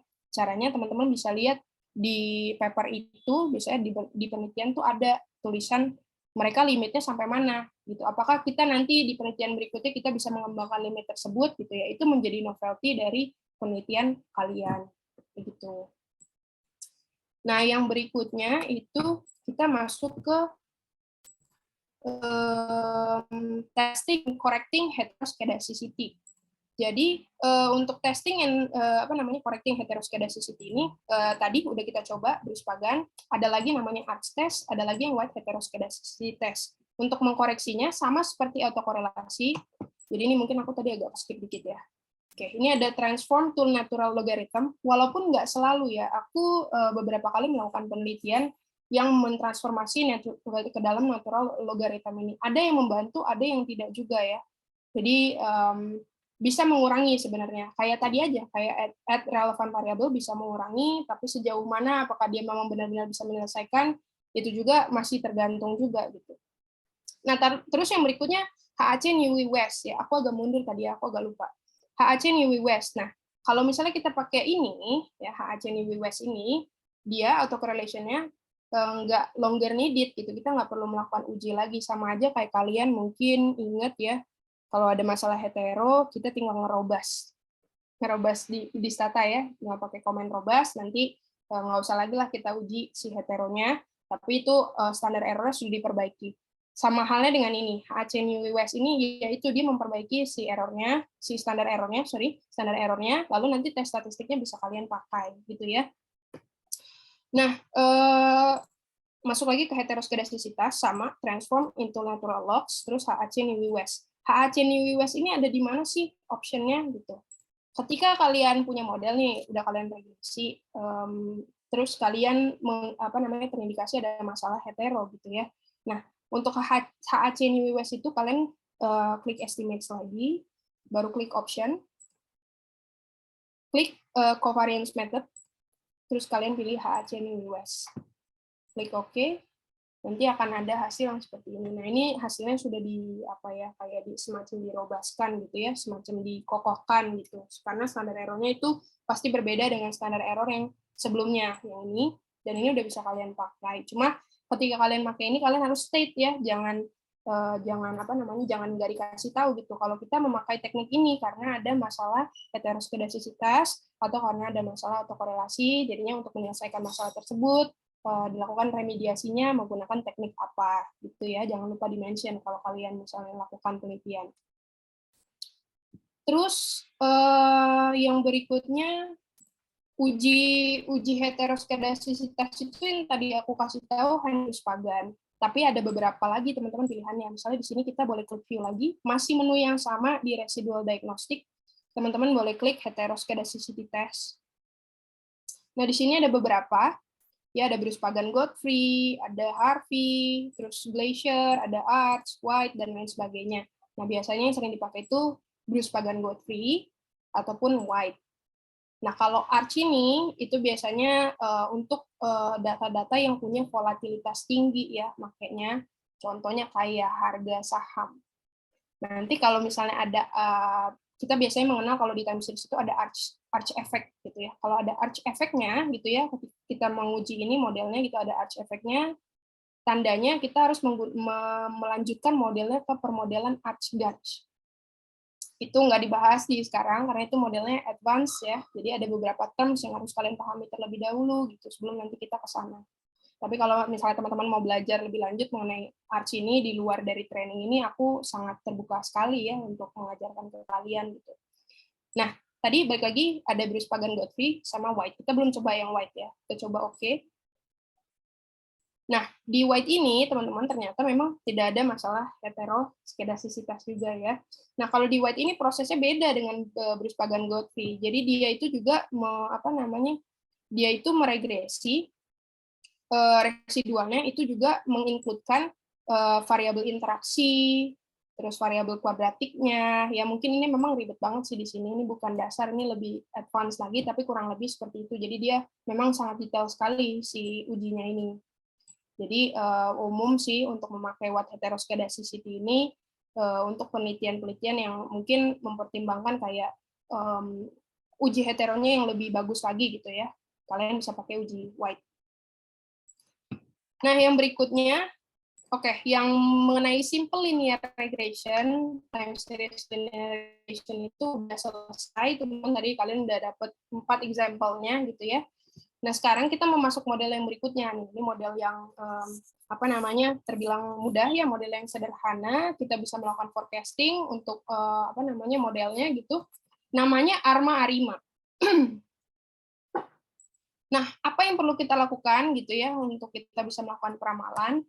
Kalau di sini kita hanya menggunakan satu variabel aja teman-teman. Jadi kita nggak bisa pakai multiple linear regression. Ketika kita mau melakukan peramalan itu kita melakukan peramalan misalnya aku pakai variabel GDP, ya aku meramal GDP aja gitu. Untuk kalian mau meramal yang lain, kalian bisa forecast untuk investment, kalian cari lagi gitu ya modelnya mana yang bagus. Ini aku kasih tahu dulu stepnya seperti apa. Contohnya kita pakai variabel GDP. Kita mau forecast GDP misalnya berapa tahun ke depan ya, 10 tahun ke depan lah, katakan demikian gitu. Nah, ini ada variabelnya. Ini kenapa datanya bentuknya pagar-pagar gini ya? Sebenarnya karena datanya itu terlalu besar gitu satuannya. Tapi teman-teman nggak usah khawatir apakah ini terbaca atau enggak. Itu ada di sebelah kiri bawah. Kalau teman-teman perhatikan, ini ada angkanya ya. Jadi ini sebenarnya besarannya tuh di sini kalian bisa baca. Gitu. Hal yang pertama kalian harus lakukan adalah menguji stasionaritas. Tadi kayak aku bilang di awal, data-data time series itu biasanya tidak stasioner, tapi bukan berarti data time series itu nggak ada yang sudah stasioner di level ya gitu ya. Pasti ada sih, pasti ada. Cuma memang jarang gitu ya. Itulah tantangannya mengolah data time series. Jadi ketika kita sudah masuk ke spreadsheet seperti ini yang ada datanya, kita cek stasionaritasnya. Caranya gimana? Caranya kita klik view. Kita buka unit root test. Terus di sini kita pilih yang level dulu atau yang di tingkat pertamanya gitu ya. Terus habis itu ini tinggal klik OK aja. Nah, ini ada prop-nya lagi. Bagaimana cara baca prop-nya? Nah, kalian mungkin ada yang udah dapet ya time series, ada yang belum. Nah, HO-nya itu ketika data kita itu tidak stasioner. Tapi HA-nya itu ketika data kita sudah stasioner ya. Dan yang mau kita capai itu apa? Yang mau kita capai itu ketika nilai prop-nya ini kurang daripada 1, 5, ataupun 10% gitu ya. Berarti kalau di sini kan sebenarnya nilainya 0,6 ya, berarti udah lebih daripada 0,01, 0,05, sama 0,10% ya. Jadinya, atau 10%. Jadinya berarti si data GDP di level itu tidak stasioner. Kita nggak bisa pakai data ini. Kita coba cek lagi di turunan pertamanya. Kita klik OK. Nah, di sini ternyata turunan pertamanya juga tidak stasioner ya, teman-teman. Nilainya 0,42. Nah, stasioner ini sebenarnya gunanya untuk apa sih? Jadi, stasioneritas ini itu adalah uji yang membuat kita mengidentifikasi data kita ini kalau misalnya kita regresi nanti akan menghasilkan spurious regresi kayak gitu. Jadi kalau misalnya data kita udah stasioner, terus kita lakukan tadi yang simple linear regression gitu ya. Nah, kita udah bisa tuh pakai hasil itu. Tapi kalau misalnya data kita nggak stasioner, yang simple linear regression itu nanti akan menghasilkan spurious regression ya. Jadi memang ada beberapa asumsi-asumsi yang harus kalian penuhi gitu untuk bisa menggunakan simple linear regression tadi untuk data time series gitu. Nah, anggaplah di sini kita di turunan pertama datanya sudah stasioner, di mana berarti nilainya 0,00 di bawah 0, kita pakai tingkat signifikansi 5% deh, berarti nilainya di bawah 0,05 gitu ya. Karena kita mau coba menggunakan GDP ini. Nah, tadi kita udah uji stasioneritasnya gitu ya. Sekarang kita harus cek modelnya. Kita pakai model yang mana ya? Kita pakai spesifikasi gitu ya, berapa gitu. Nah, sekarang kita buka dulu si korelogramnya. View, terus habis itu klik korelogram. Nanti kita muncul box seperti ini, korelogram specification, dan teman-teman bisa pilih first difference karena tadi kan kita mengasumsikan bahwa variabel GDP itu memang stasioner di turunan pertama. Kalau tadi stasioner di level, ya kalian pilihnya level gitu ya. Nah, ini kita pencet yang first difference. Kita klik OK. Nah, model mana yang kita pilih, leg mana yang kita pilih. Jadi kalau kita mau melakukan permodelan AR dan MA atau ARMA ARIMA ini, kita perlu pilih leg terlebih dahulu. Pilih leg ini untuk memilih modelnya yang possible tuh yang mana sih modelnya gitu ya. Nah, di sini Nah, di sini kalian itu memilih model yang spikes-nya keluar dari garis threshold-nya, gitu. Keluar dari garis batasnya gitu. Nah, di sini kan ada possible model tuh di leg 1 ya, terus di leg 2 juga, terus di leg 3, di leg 4 juga masih bisa gitu ya. Sampai sampai sini leg 4 aja. Berarti kita sebenarnya punya 4 model ya dari autocorrelation ini. Nah, jadi untuk model ARMA-ARIMA ini pemilihan leg-nya gitu ya juga ditentukan oleh apakah kita pakai autocorrelation ataukah kita pakai partial correlation. Jadi misalnya kita memakai model AR. Model AR itu rely on di sini ya, teman-teman pakai partial correlation gitu untuk memilih modelnya. Jadi kalau misalnya di sini spikes-nya di leg 1 udah keluar dari batas, berarti kita akan pakai AR1. Gitu. Kalau misalnya di autocorrelation ini itu modelnya MA, moving average ya. Moving average itu ternyata leg 1 juga dia keluar dari garis batasnya. Jadi kalau kayak gitu kita bisa pakai model AR1, MA1 atau gabungannya. ARMA 1 gitu. Tapi karena ini di turunan pertama, jadi itu kalau misalnya model ARMA-ARIMA itu ada ordonya, teman-teman. Kalian bisa lihat ya nanti di kiri kanan itu, di kiri atas itu aku ada ngetik sesuatu. Jadi model AR itu ordonya P. Model MA itu ordonya Q. Model ARMA itu ordonya adalah P, Q. Gitu ya. Model ARIMA itu ordonya P, D, Q. Kak, model AR itu apa? Model AR itu di mana modelnya itu kita bisa melakukan peramalan dengan menganalisis space value-nya. Jadi untuk melakukan peramalan model AR ini dia menggunakan nilai di periode-periode sebelumnya ya untuk meramalkan ke depannya itu seperti apa sih perilaku datanya gitu. Kalau MA dia itu melakukan forecasting itu dari errornya. Jadi pakai errornya, dia menganalisis errornya, terus dia ngelihat errornya ke depan tuh kan seperti apa sih, nanti itu akan dilakukan forecasting dari sana gitu. ARMA berarti gabungan antara keduanya, selain melihat past value, melihat errornya juga, sehingga dia bisa memforecast periode ke depannya itu seperti apa. Kalau ARIMA itu bedanya, dia pakai data yang udah di turunan pertama gitu ya, karena tadi misalnya dia stasionernya di turunan pertama gitu, atau di turunan kedua gitu ya. Kalau yang kayak gini, AR, MA, atau ARMA deh, ARMA aja. Kalau AR sebenarnya ada possible untuk turunan pertama juga, MA ada turunan pertamanya, tapi kalau ARMA ini, itu dia di tingkat level. Jadi data kamu udah stasioner di tingkat level gitu. Nah, ini kan kita pakai ARIMA ya. Kita pakai ARIMA, terus habis itu AR dan juga MA. Jadi kita coba modelnya satu-satu. Caranya seperti apa? Caranya gini. Kita klik GDP, ya, kita klik GDP, terus habis itu kita masuk ke quick. Kita lakukan estimate equation, lalu habis itu kita kita ketik ya D dalam kurung GDP, karena tadi kan kita sebenarnya ada di turunan pertama ya, anggap saja tadi stasioner di turunan pertama, jadi pakai D GDP AR 1. Jadi kita klik OK. Di sini, ini kita save dulu aja, teman-teman bisa klik name AR 1. Oke. Terus sekarang kita mau model yang lainnya. Tadi kan kita bisa pakai AMA ya. Jadi kita coba lagi GDP, quick. Terus habis itu estimate equation, baru habis itu DGDP lagi. Tapi si tulisan yang berikutnya gitu ya, atau komen yang berikutnya adalah MA1. Oke. Ini kita save aja, kita name jadi MA1. Yang berikutnya satu lagi model yang terakhir itu adalah model ARIMA ya. Jadi kita estimate equation lagi. D, GDP, AR1, MA1. Kita klik OK.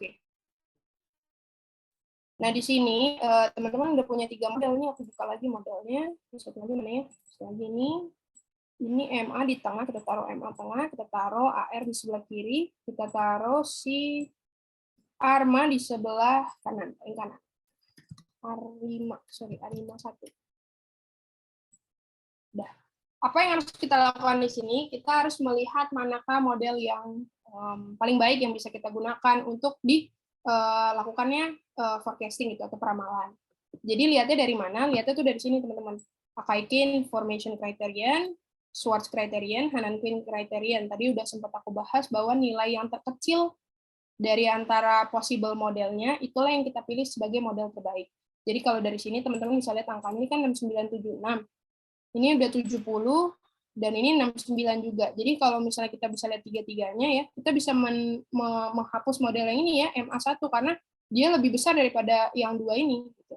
Jadi ini kita X aja, sedangkan kita bisa membandingkan antara kedua ini. Nah, kita lihat lagi, ini angka IK-nya 6976, kalau yang ini 6982, berarti ini paling kecil. Schwartz criterion-nya 6985, ini 6996, berarti ini paling kecil. Hannan-Quinn-nya juga 6979, 6987 ya. Jadi ini yang paling kecil juga. Jadi kita akan pakai model yang ini ya. Ini model yang terbaik gitu ya, bisa kita katakan untuk dilakukan peramalan. Nah, yang berikutnya kita lakukan adalah kita harus melakukan uji-uji dulu, uji asumsi gitu ya, untuk meyakinkan kita lagi bahwa inilah model yang bagus gitu untuk kita lakukan peramalan. Yang pertama adalah kita cek dulu nih si autokorelasinya atau white noise-nya gitu ya, autokorelasi mungkin biar lebih kalian familiar gitu ya namanya. Caranya kalian klik view, baru habis itu residual diagnostic, Q statistik. Klik OK. Nah, teman-teman bisa lihat di sini, ketika kita sudah mengubahnya jadi model AR gitu ya, model AR1, nilai autokorelasinya semuanya ada di dalam garis batasnya. Nah, teman-teman juga bisa lihat nih sebelah kanannya bahwa memang nggak ada indikasi autokorelasi ya. Tadi kalau misalnya nggak ada autokorelasi, artinya lebih daripada signifikansi yang kita punya ya, 1, 5, 10 gitu ya, 10% gitu. Nah, jadi model ini udah terbebas dari masalah autokorelasi. Terus apalagi yang harus kita lihat kestabilan modelnya, apakah modelnya stabil atau tidak? Kita lihat dari ARMA structure. Terus ini kita klik aja roots, RMA polinomial dan graph. Nah ini titik ini itu ada di dalam lingkaran ya. Jadi kalau misalnya di dalam lingkaran ini artinya modelnya juga udah stabil gitu kan. Dan ini bisa kita pakai untuk dilakukan forecasting. Nah kalau di luar gimana Kak? Artinya kalian harus cari lagi model yang kira-kira possible digunakan. Jadi nggak cuma tadi di awal ya kita lihat AKIK-nya, ternyata kecil nih kayak gitu. Nah tapi kita bisa spesify lagi modelnya pakai yang tadi. Kan tadi teman-teman yang di awal kan ada korelogramnya, ada beberapa lagi leg yang di luar garis. Jadi mungkin teman-teman bisa coba AR2 atau MA2 gitu ya, harus dicoba. Jadi model ARMA ini ya itu sebenarnya sifatnya itu trial and error ya, bisa kita katakan. Tapi kalau kita pakai leg terlalu panjang juga ada sebuah prinsip namanya parsimonious model. Jadi modelnya jangan terlalu ribet, jangan pakai leg yang terlalu panjang juga, itu juga memberikan estimasi yang tidak efektif gitu ya. Kita mendingan pakai, katakanlah gini, kalau ada model yang sederhana aja bisa menjelaskan, kenapa kita harus meribetkan diri kita gitu untuk pakai model-model yang riwah gitu. Nah, ini kita tutup dulu. Terus habis itu kita melakukan apa lagi tuh? Oke, kita udah uji kestabilannya. Sekarang kita mau melakukan forecasting. Nah, ini caranya gimana? Tadi teman-teman kan udah punya model terbaiknya, ya model terbaiknya AR. Ini jangan lupa di-save dulu, biar kalian nggak capek lagi melakukan estimasinya. Jadi ini save dulu tadi pakai name. Nah, sekarang kita mau melakukan ekspansi terhadap si range waktunya. Kita kan punya periodenya dari 1990 sampai dengan 2020 ya. Nah, ini kita mau expand jadi 2030 katakanlah begitu. Kita klik OK aja. Inserting time observation, yes. Jadi ada sekarang 41 dengan data-data yang kosong ya. Kalau kita lihat di sini di spreadsheet-nya lagi kosong ya, nggak ada karena belum kita isi. Nah, kita melakukan forecasting, kita buka lagi modelnya, kita masuk ke menu forecast, gitu kan? Nggak perlu pakai komen-komen, kita tinggal pencet forecast. Terus di sini teman-teman bisa spesify namanya apa. Kalau aku di sini ya di di GDPF gitu ya. Nah, forecast sampelnya tadi kan kita punya data sampai dengan 2020. Nah, kalau kita punya data sampai 2020, kita kan mau meramalkan berarti dari 2021 sampai dengan 2030. Kayak gitu ya. Berarti kita masukin di sini 2021 sampai dengan 2030. Kita klik OK. Sekarang kita bisa lihat nih, forecast-nya tuh ada di sini, nilai forecast-nya. Nah, kalau kalian mau menampilkannya jadi grafik ya, jadi grafik itu caranya gimana? Kalian klik dulu si GDPF-nya, forecast-nya, terus kalian klik control, terus habis itu klik GDP. Klik kanan, open as group. Nanti ada pilihan view, ada graph,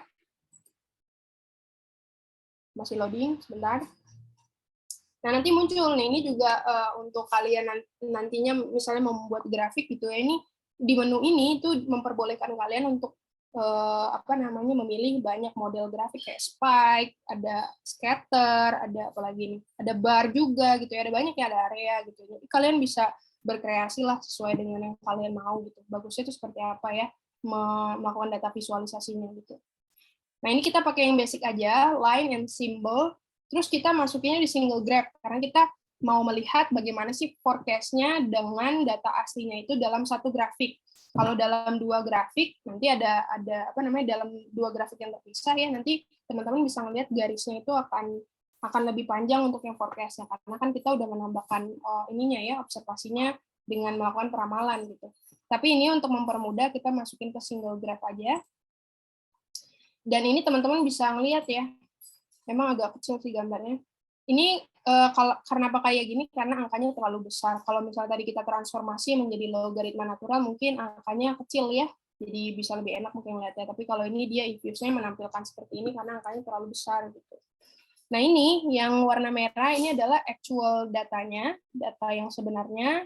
Sedangkan yang sebelah kanan ini itu adalah data forecast-nya gitu. Jadi dia membedakan warnanya gitu ya. Ini forecast-nya. Ternyata forecast-nya itu menurun terus ya di 10 tahun mendatang ya, menurun terus karena AR tadi yang tadi aku bilang, AR tadi itu dia memforecast menggunakan kayak semacam memori gitu ya, menganalisis menggunakan past value gitu, nilai-nilai di periode sebelumnya itu seperti apa sih kayak gitu ya dari model yang tadi. Terus habis itu dia ngelihat, oh ada kemungkinan kayak turun gitu. Nah, ternyata benar ya, turun terus gitu, karena di 2020 ini turun ya, ini kayaknya pandemi nih, gara-gara pandemi nih ya. Jadi turun terus. Nah, walaupun sebenarnya kita kalau melakukan peramalan ini, belum tentu kita bisa percaya seluruhnya ya, apakah benar exact seperti itu yang terjadi gitu, karena kita nggak tahu ya sebenarnya. Tapi ini bisa membantu kita untuk mengambil langkah ke depannya itu akan seperti apa sih gitu ya, kemungkinan ke depannya akan seperti apa gitu. Jadi itu membantunya di sana. Tapi kalau persis terjadinya seperti itu gitu, ketika kalian melakukan forecast untuk harga saham gitu ya, terus kalian forecast tiba-tiba angkanya lama-lama kayak gimana gitu, terus kalian kayak udah gue beli atau gue jual aja gitu. Nah, itu nggak juga harus dipercaya gitu. Tetap aja kan dalam hari itu kan kita nggak tahu-tahu apa yang terjadi yang membuat harga saham tiba-tiba naik atau turun gitu kan. Tapi itu membantu kita untuk mengambil langkah ke depannya atau keputusan itu ke depannya akan seperti apa sih kayak gitu. Nah, mungkin itu teman-teman yang terakhir materinya dari rangkaian materi hari ini. Semoga bermanfaat ya teman-teman. Mungkin ini aku kembaliin ke MC lagi ya. Silakan mungkin MC.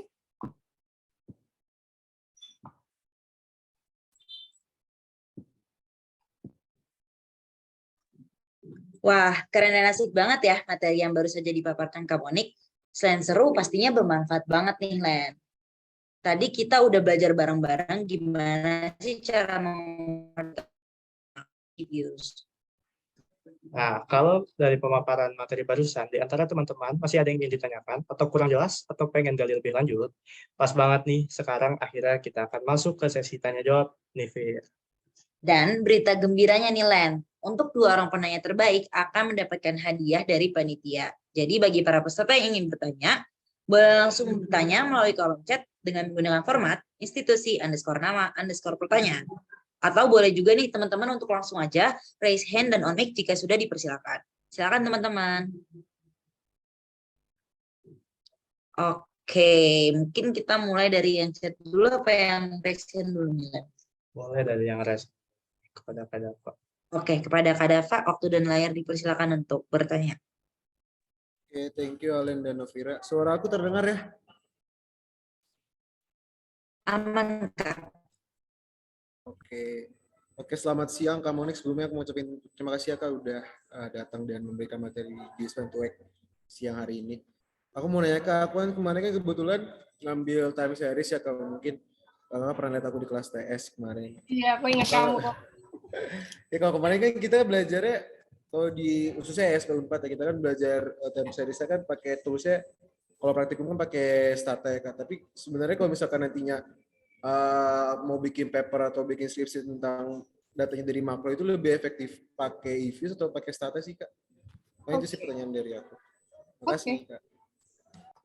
Makasih Dava pertanyaannya. Mungkin ini dirangkum dulu ya pertanyaannya ya, tadi ya. Dikumpulin dulu atau boleh langsung jawab? Boleh langsung jawab, Kak. Oke, langsung jawab aja ya. Dava, untuk mengolah data makro ini ya, sebenarnya kalau penggunaan tools itu memang preferensi. Tapi kalau dari pengalaman aku dan juga sharing-sharing dosennya, si eViews ini memang built-in features-nya tuh bagus gitu untuk menganalisis data time series atau data makro gitu ya. Dan mudah gitu, kita bisa kayak klik-klik aja gitu, dibandingkan Stata mungkin kamu mengalami kan kemarin kayak aduh komennya ini, aku lupa komennya kayak gimana gitu ya, walaupun sebenarnya bisa aja kita catat, tapi kalau ada sesuatu yang beda mau kita modifikasi lagi, ribet kan. Kalau tadi kan kita kayak mau milih heteroskedasitas, ujinya white, tinggal pencet aja uji white gitu kan, uji yang lainnya juga kita tinggal pencet aja. Jadi memang unggulnya sih itu ya untuk eViews ini. Kalau aku pribadi memang lebih ke eViews, cuma kemarin itu aku sempat ngomong juga sama Pak Ari ya, kenapa nggak kita pakai eViews aja gitu untuk si praktikum time series-nya. Memang karena eViews ini license-nya mahal ya, kalau kamu mungkin mau cari tahu tuh harganya sekitar 3-4 juta kalau nggak salah, seingat aku ya license-nya, bisa dilihat di website-nya gitu. Dan untuk laptopnya juga kayak misalnya pakai MacBook itu juga terbatas gitu, kayak MacBook itu susah banget untuk aplikasi yang sifatnya crack gitu. Sementara kalau yang Windows gitu ya, mungkin ya tahu sendiri ya teman-teman Windows kan ya dimudahkan gitu kan dengan aplikasi-aplikasi yang ada gitu. Tapi sebenarnya lebih bagus eViews ya dibandingkan Stata gitu untuk kita melakukan penelitian, skripsi gitu ya. Memang lebih enak sih eViews. Aku pribadi aku skripsi pakai eViews nih, nggak pakai Stata. Gitu dan Pak. Oke. Makasih Kak Monik. Sama-sama. Makasih Alen Novira balikin ke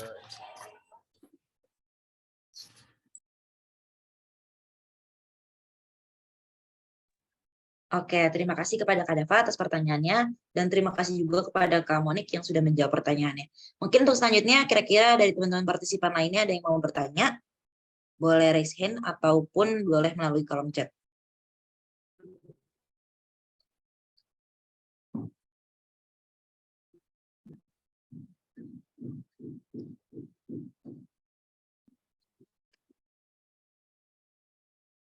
Pak, ada yang ingin bertanya lagi?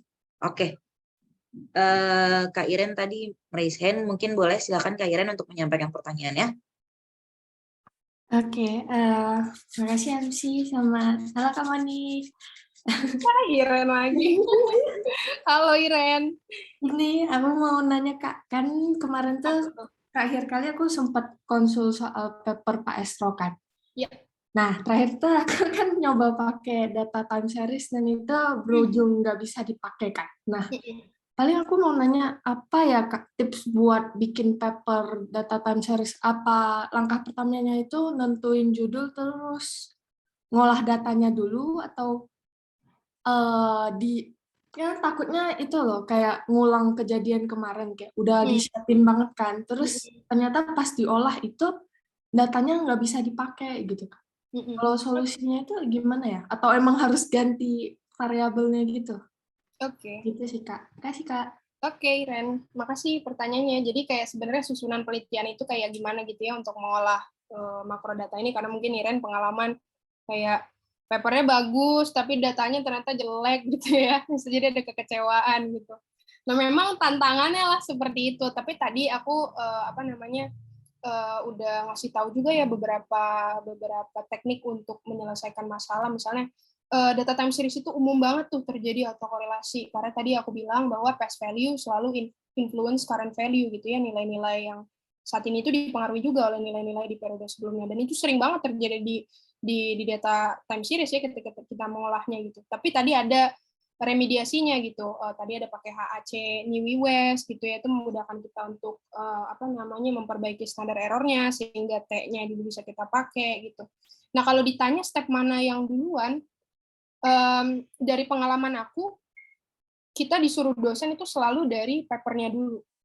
Jadi karena kita anak-anak S1 ya teman-teman, kita kan bukan anak-anak S3 sejujurnya. Kalau S3 tuh kayak emang harus dari kayak benar-benar novelty-nya sangat besar gitu. Tapi kalau kita tuh tadi memang mengimitasi paper yang sudah ada, hanya saja kita kayak mengembangkan apa sih yang ada celahnya nggak sih nih itu ya penelitian gitu ya, bisa kita kembangin lagi misalnya pakai proxy yang lain, misalnya GDP. Untuk GDP itu kan biasanya proxy sebagai proxy-nya economic growth ya, terutama GDP yang harga konstan ya untuk proxy-nya economic growth. Tapi apakah itu proxy yang perfect? Enggak juga gitu, masih ada mungkin proxy-proxy yang lain yang lebih baik gitu ya. Jadi sarannya sih dari papernya dulu, baru kalau melihat datanya nih Iren kayak kecewa gitu ya ketika kamu olah, kamu harus merubah sepengalaman aku, kamu harus merubah periode datanya. Bisa jadi perilakunya untuk data monthly gitu ya, bulanan, data tahunan tuh beda gitu. Walaupun memang mereka sama-sama meningkat ya, tapi bisa jadi perilakunya beda gitu. Terus tadi kalau misalnya ada masalah-masalah autokorelasi, masalah heteroskedasitas, tadi ada lebih ke stres. Iya. Itu bisa dipakein teknik yang tadi HAC, tapi harus di state bahwa ini melalui proses ini loh untuk memperbaiki autokorelasi atau heteroskedasitasnya. Terus kalau misalnya yang lebih canggih lagi ya, model-model time series itu sebenarnya kalau bisa disimpulkan modelnya terbilang canggih sekali teman-teman, kayak tadi ada automatic lag pemilihan automatic lag gitu kan.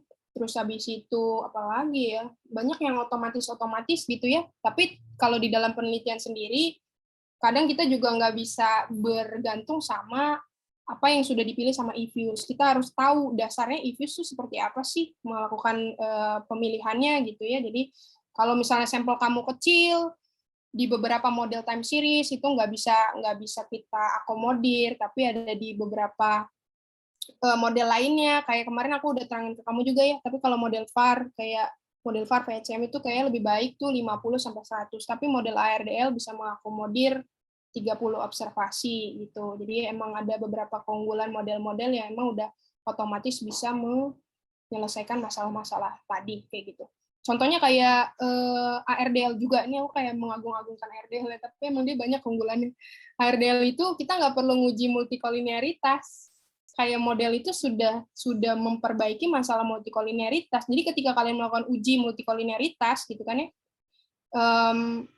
itu nggak valid lagi karena emang modelnya sudah menyelesaikan hal tersebut. Kayak gitu, Iren. Oke, makasih kamu nih. Sama-sama ya. Terima kasih kepada Kak Monik. Selanjutnya ada pertanyaan dari Kak Farhan dari Unpad. Selain eViews, aplikasi apa saja yang dapat mengolah makrodata?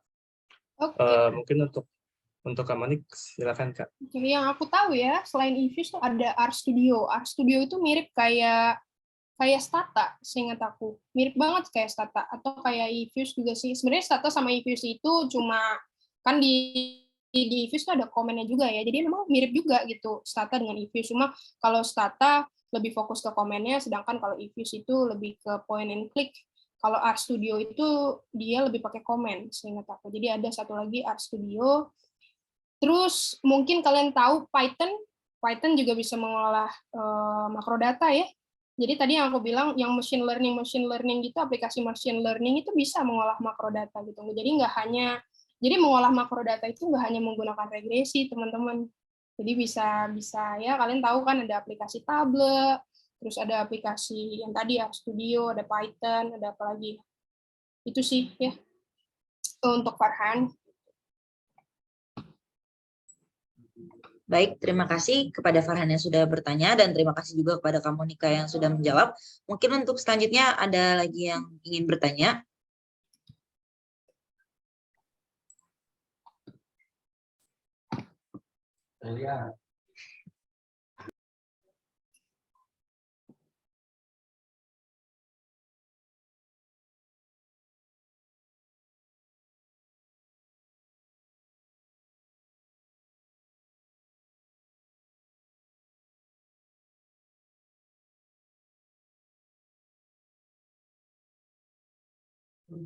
Oke, aku tadi melihat Kak Rekwita dari kru ya.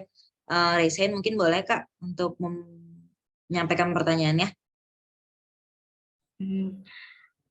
Ya, aku izin nanya Kak ke Kak Monik. Tadi ngelanjutin pertanyaan Kak Farhan yang tadi.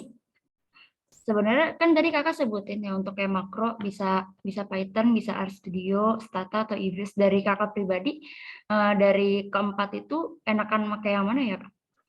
Oke. Makasih pertanyaannya Rekwita.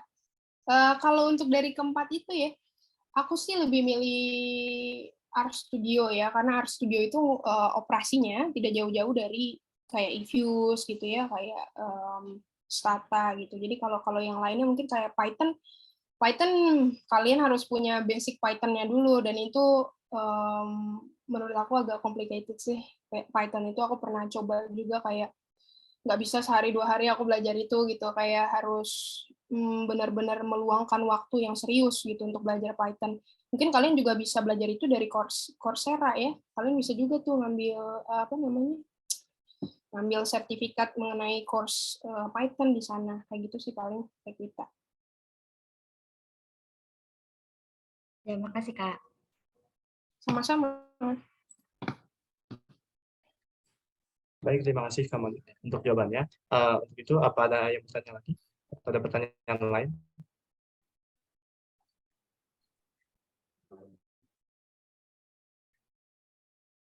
Mungkin aku boleh nanya ya? Nggak nanya tentang materi tadi kok. Aku pengen nanya di sini teman-teman yang 2021 ada berapa banyak ya? Hampir semua. Iya Kak, lebih banyak yang 2021 sih Kak. Berarti materi tadi itu terbilang hal-hal yang baru ya. Awam ya. Buat kalian sangat awam ya. Jadi aku memahami kalau misalnya teman-teman agak ini apa ya gitu ya. Terus habis itu kayak karena kalian belum mengenal juga, tapi nggak apa-apa ya, biar nanti kalian bisa tahu lebih dulu gitu pasti kelas gitu kan, autokorelasi apa gitu, ntar kalian udah bisa langsung jawab tuh apa gitu. Untuk 2020 teman-teman kemarin udah dapat time series ya, kalian mengetahui bagaimana cara mengolah data time series itu, apa aja tantangannya.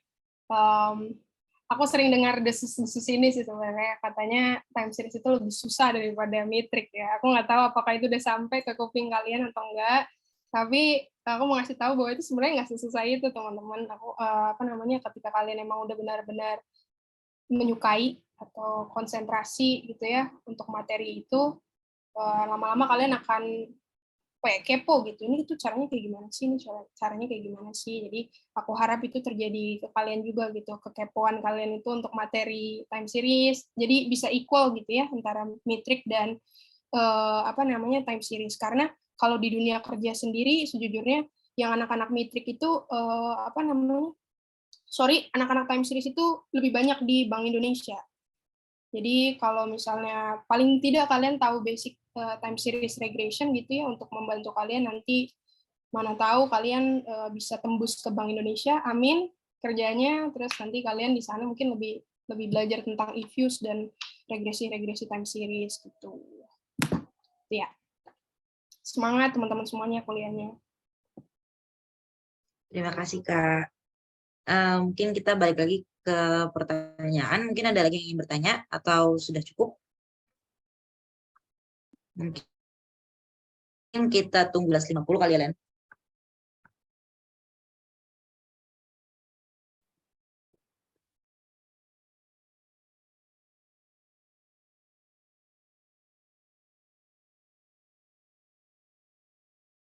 Teman-teman 2021 dapat econometrics kapan?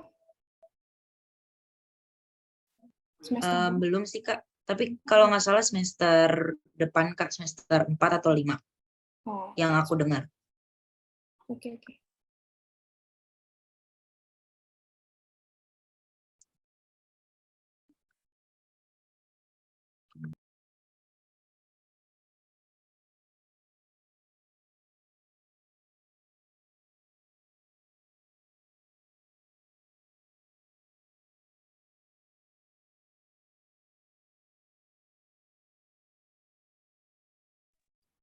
Baik, mungkin aku tutup aja ya Kak ya, sesi tanya jawabnya.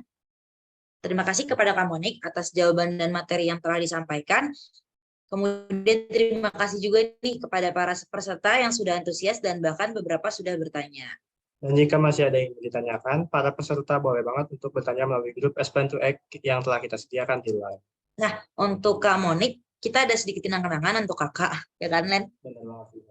Jadi panitia ingin memberikan sertifikat kepada Kak Monik yang akan diserahkan oleh OCP Asplan to Act 3 Training Basic Makrodata Online dan akan didokumentasikan oleh para panitia. Untuk OCP Asplan to Act 3 Training Basic Makrodata Online, Asya dipersilakan untuk menyerahkan sertifikat. Oke, salam kenal Komunik sebelumnya. Aku Asa sebagai OSIS untuk acara Asplan to Act 3 kali ini. Kebetulan aku dari angkatan 2021 nih, Kak. Mungkin juga masih awam banget sama materi ini, jadi kurang terlalu mengerti. Tapi aku sendiri dengan angkatan 2021 ini ada gambaran untuk perkuliahan di semester berikutnya. Jadi mungkin bisa teman-teman masih baru belajar, teman-teman yang udah ikutin S3 hari ini udah ada gambaran dan mungkin lebih paham materinya terlebih dahulu. Ucapin terima kasih banyak untuk kamu nih karena udah mempersiapkan materi yang bagus banget dan tentunya sangat berguna untuk kami angkatan 2021, 2022 maupun kakak 2020 yang berkuliah pada semester kali ini. Semoga untuk kamu ke depannya dilancarkan untuk akademiknya dan selalu sehat. Terima kasih banyak kamu nih.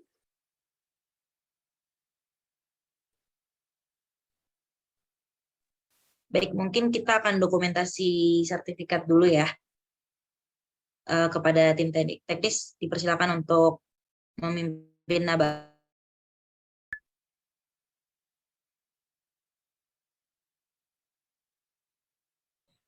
Oke, aku hitung ya. 1, 2, 3. Oke, sudah. Terima kasih kamu nih. Baik, terima kasih kepada Asya yang telah menyerahkan sertifikat. Sebelum kita mengakhiri acara di siang hari ini, kayaknya kurang lengkap nggak sih kalau kita nggak mengabadikan kebersamaan kita? Betul banget. Jadi bagi para peserta yang belum on cam, diharapkan untuk segera on cam ya. Untuk itu, teman-teman ditunggu untuk segera on cam dan dipakai virtual background. Oke, kita cek ombak kali ya, Len. Siapa aja nih yang belum on cam? Yuk teman-teman on cam yuk.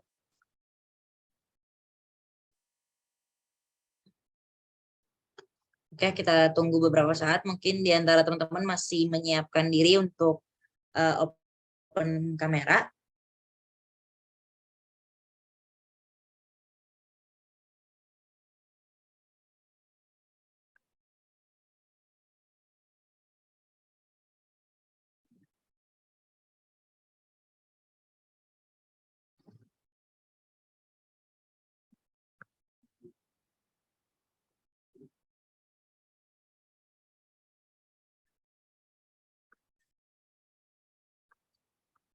Oke, mungkin langsung kita mulai aja sesi foto bersamanya.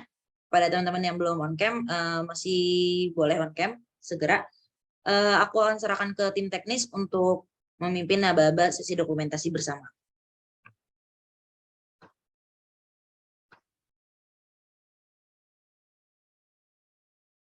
Untuk 1, 2, 3. Saya izin ambil alih. 1, 2, 3.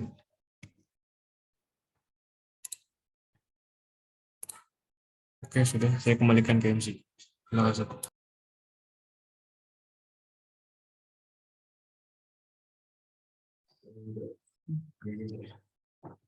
Oke, mungkin kita sudah tiba di penghujung acara. Mungkin sekarang udah waktunya untuk aku memimpin 2 penanya terbaik dalam acara Asplan to Act 3 kali ini.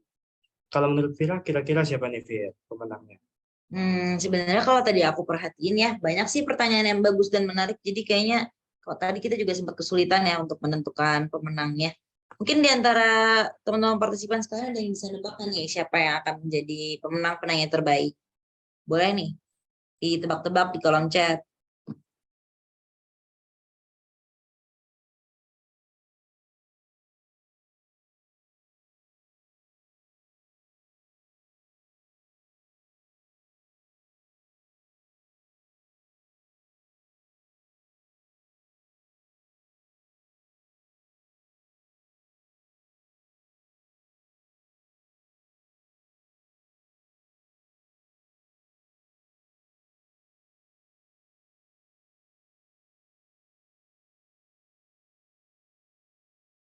Oke.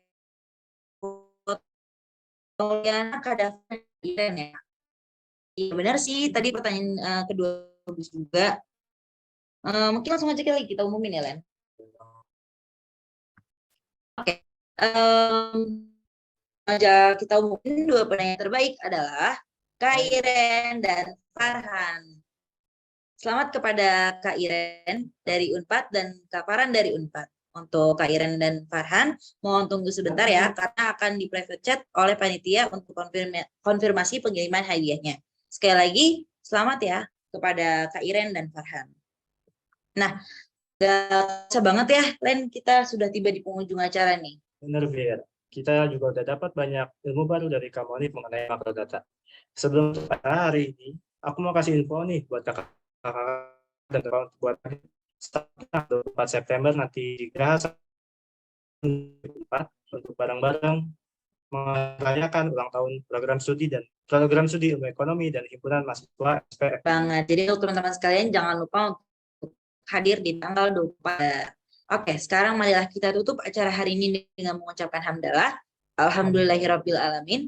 Semoga acara ini dapat memberikan manfaat kepada kita semua. Saya dan Novira selaku pembawa acara dan perwakilan para panitia, mohon maaf apabila ada kesalahan dalam berucap maupun berperilaku.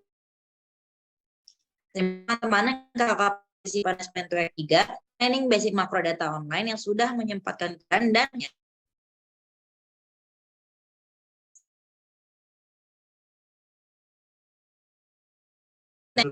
Untuk absen dan jika sudah mengisi absen diperbolehkan meninggalkan Zoom meeting. Terima kasih. Terima kasih semuanya. Terima kasih ya teman-teman semuanya. Ini aku boleh live ya? Boleh Kak, terima kasih banyak sekali lagi kamu nih. Terima kasih Kak. Makasih teman-teman semuanya. Sukses selalu ya.